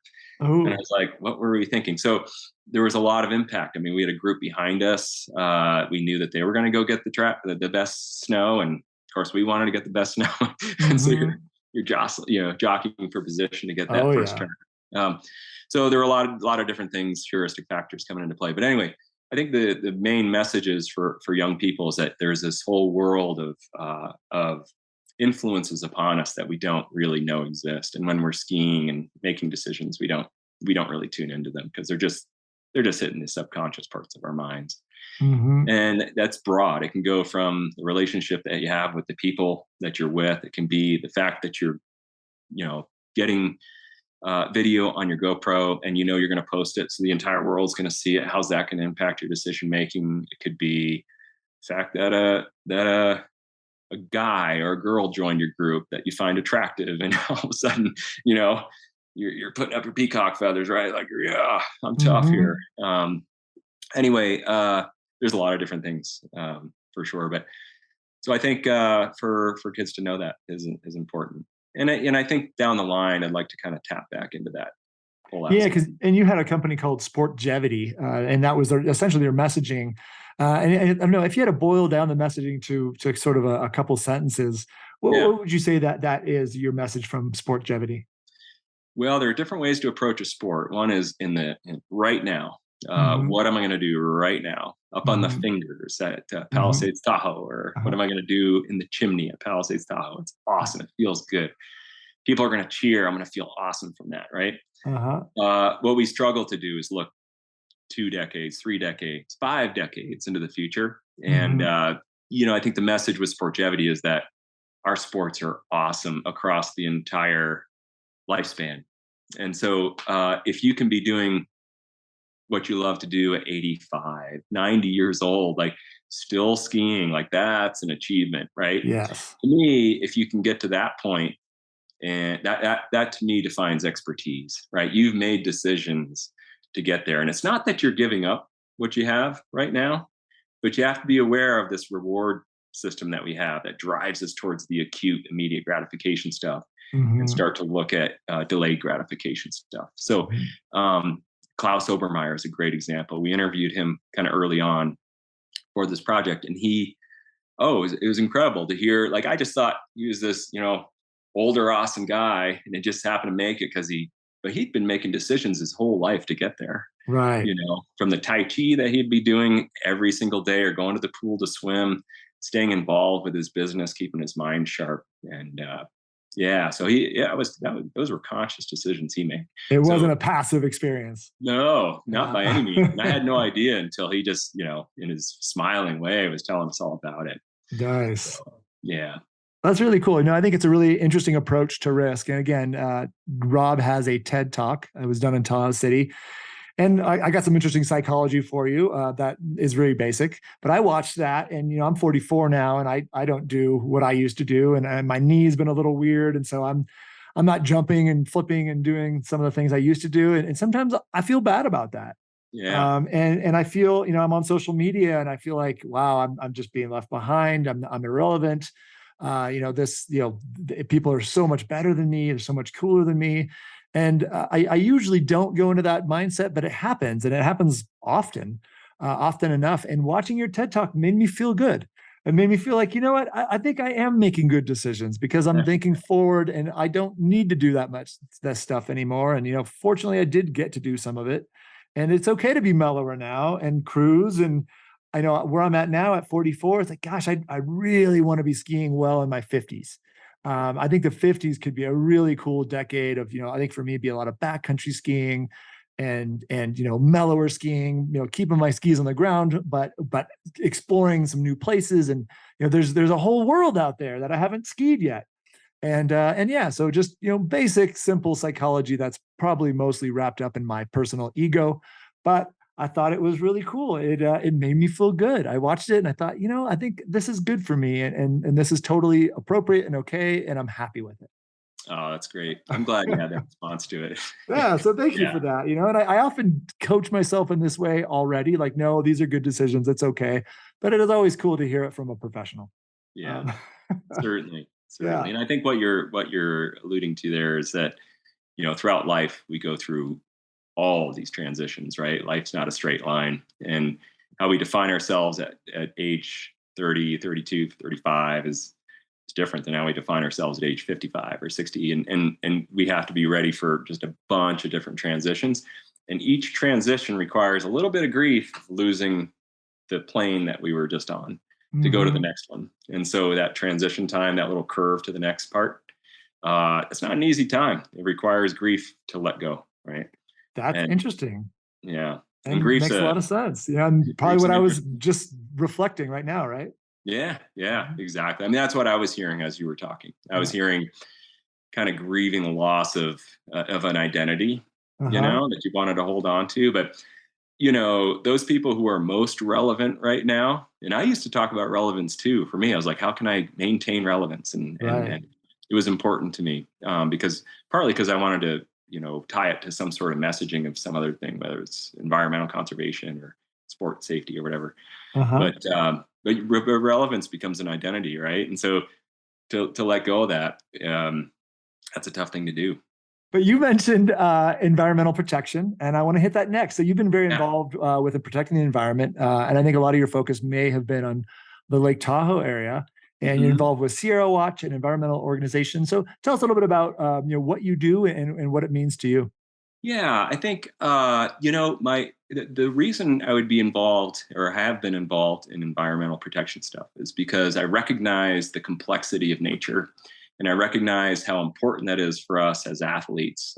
That complexity is what generates reward, right? And that reward generates connection, and it just there's so many benefits from the natural environment that you just can't even list them all. So anyway, that kind of underlies the reasons that I'd want to be involved in anything having to do with conservation. And so, I was introduced to this group, Sierra Watch, led by Tom Moores, and they protect lands and have been involved in a lot of conservation campaigns in the Tahoe area and even a little bit further out.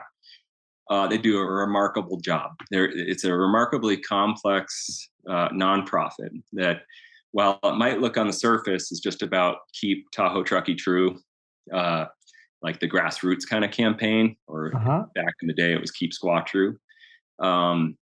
It's so multi-layered. I mean, there's just so many different layers to this nonprofit that people don't quite understand.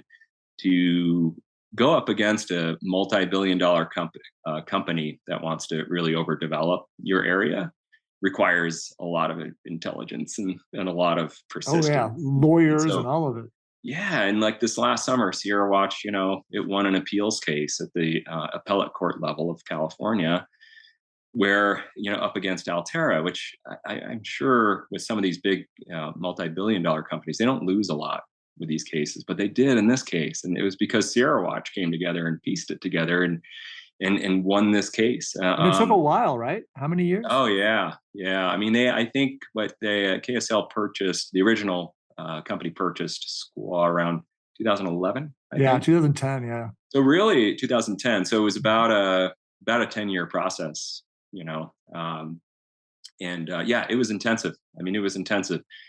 It's a scary process for people to get involved, but I think what we showed the ski industry is that local people can actually have their say. I mean, we all know that there are these big conglomerates coming into play that are, bringing all these mom and pop shops, buying them up, and got the Icon Pass, got the Epic Pass, and so on. And that's fine. But still, inside this environment, people can have a say in what happens in their backyard. It doesn't have to be, what happens in your backyard doesn't have to be determined by people in an office 3 states over.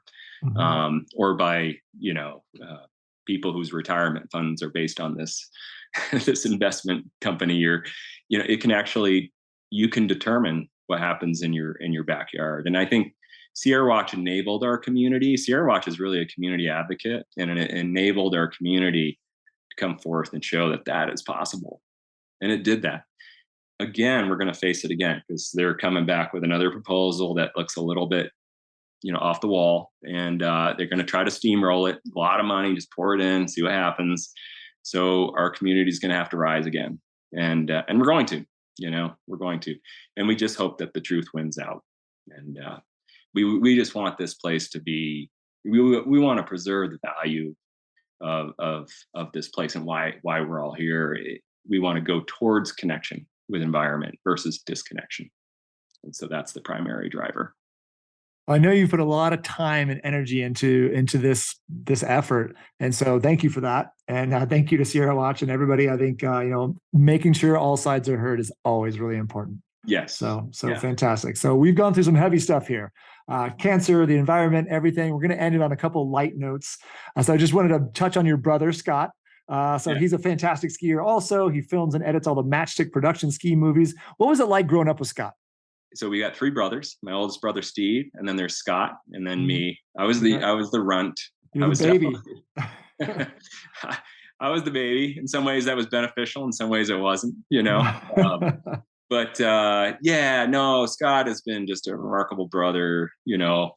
I've got pictures of us from way back when, cuddling on a chair together. And I think, well, we don't necessarily do that anymore, although we'll occasionally wrestle. Good. Each other. Scott's pretty huge. I wouldn't want to wrestle him. Yeah, no, he is. He's very strong. Yeah, he's very strong. And he's got the shaved head, so he looks even stronger. But he looks tough.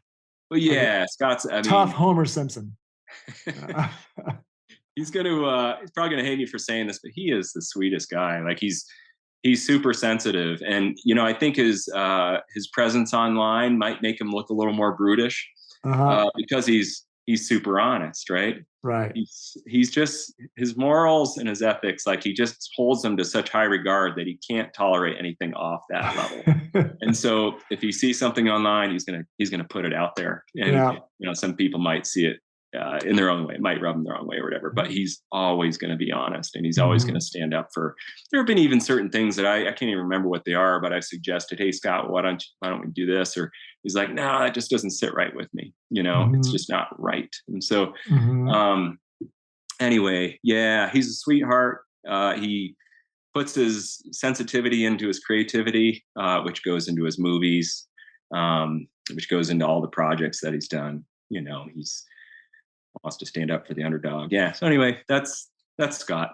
Well, I love it. And if people want to learn more, we do have a podcast with Scott from last season also. But the most important question here is, who's the better skier, you or Scott? Probably depend on what time of life, cross section of time. Well, I like it. Well, how about at your peak? Ooh, that's a good question. That's like saying, which parent would you want to stay with for the rest of your life, but you can never see the other one, right? That's a real challenge. Like, how do I answer that one? Maybe just dismissing the question might answer it better than actually answering it. I like it. Well, and for our listeners who may not be familiar, both amazing skiers, both very inspirational for me. I got to ski with Robb a couple times when I was really young, or at least early 20s, and it was very formative for me because he was a legend. Because whether you like it or not, you're an immortalized legend at Palisades Tahoe, especially to me because of movies like 1999 that Scott created and filmed, and Robb was a ski star in, and it's my favorite ski movie. So you can see the love triangle here. But so what are your, just really quick at the end of the show here, what are your favorite runs at Palisades Tahoe? Maybe like top 2, 3, 4, 5. Ooh, yeah, good question. I like runs where, historically, I'm going to go kind of historically because, I really haven't skied there much in recent years, but I love the lines where you could take, a good size air, maybe like a 40-foot air, and come out without feeling like you even landed. It was just super clean. I mean, you get those in the chimney.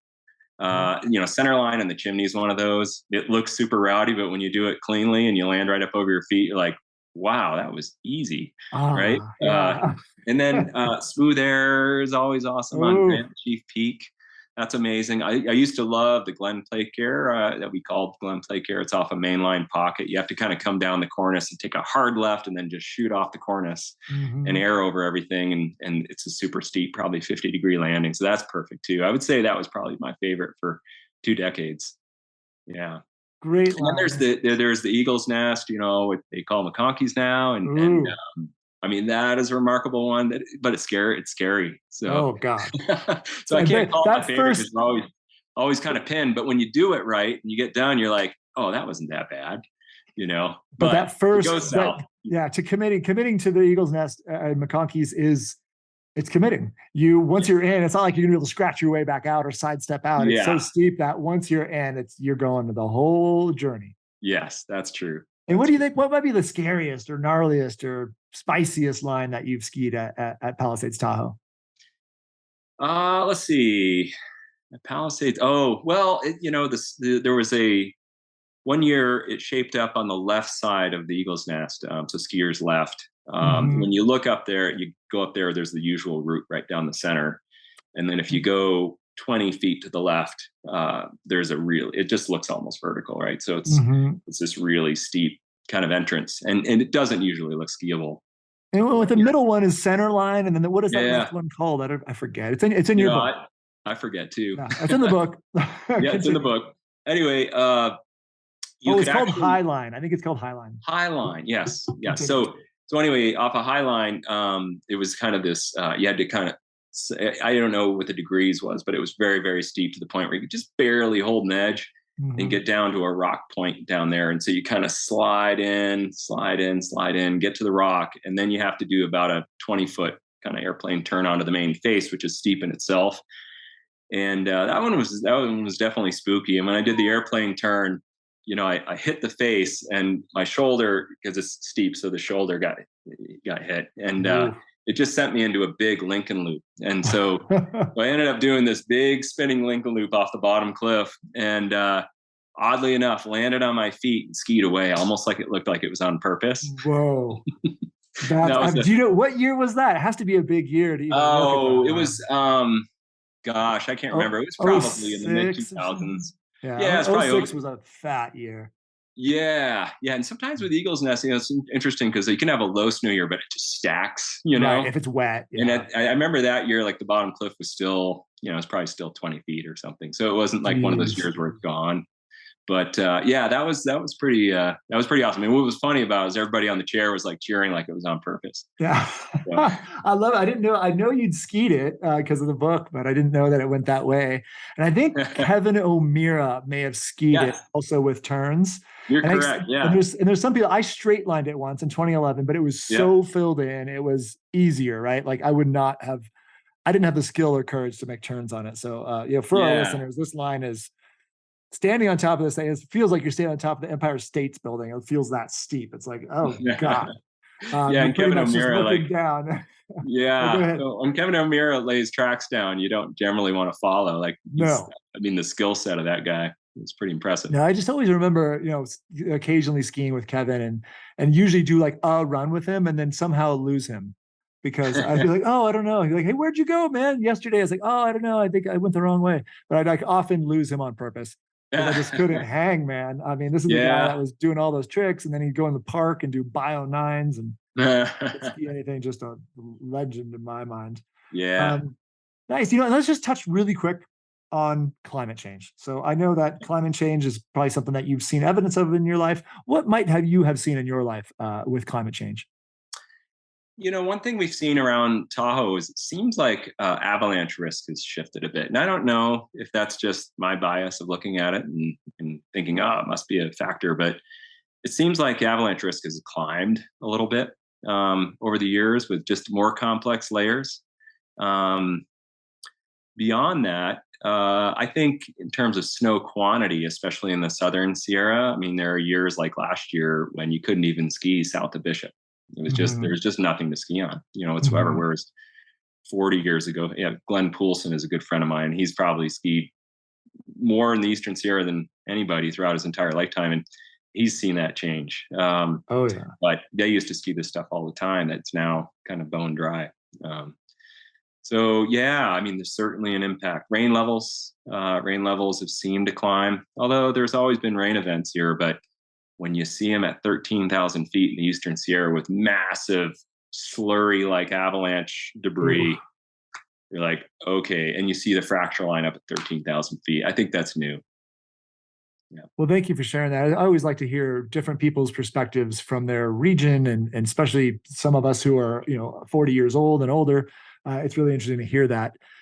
So the last question, what is next? What's next for you and your journey, Robb?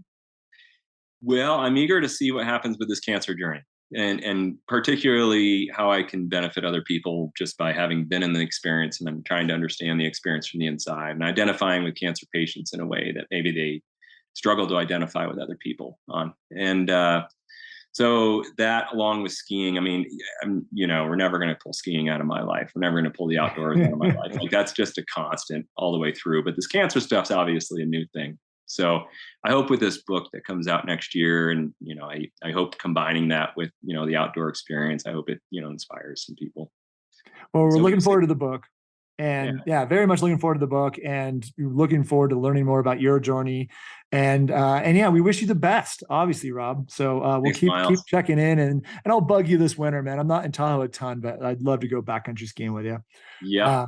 And Robb, that's all I got. It's been a few years. Our last time we were at G.N.A.R. G.N.A.R. And I saw a picture of that. I was going through your Instagram before this, and I saw a picture of our tracks, and I think you were skiing, and Noah was in the foreground. I was like, oh, that was an awesome day. And it felt really cool that you invited me. I was like, oh man, I better go.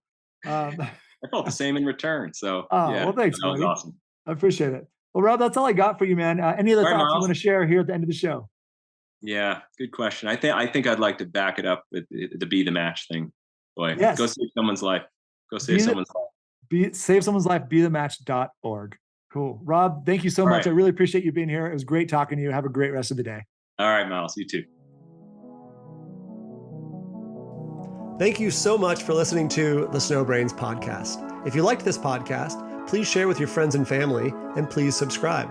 To find out more about SnowBrains, please visit us at snowbrains.com. You can also find us on Instagram, Twitter, and Facebook at SnowBrains. Today's episode of the SnowBrains podcast is brought to you by Carve. Unlock your perfect turn with a revolutionary new wearable that dramatically improves your technique.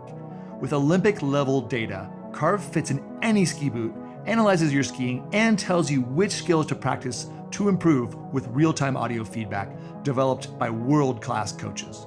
Find out more at getcarve.com.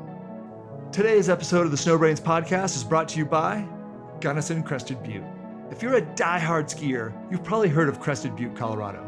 Located deep in the heart of the Rocky Mountains at the literal end of the road, the Gunnison Valley that looks like a scene in a snow globe.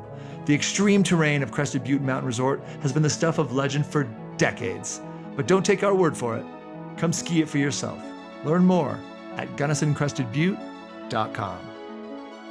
This episode of the SnowBrains podcast was edited by Jared White. Music by Chad Crouch. And I'm your host, producer, and creator, Miles Clark.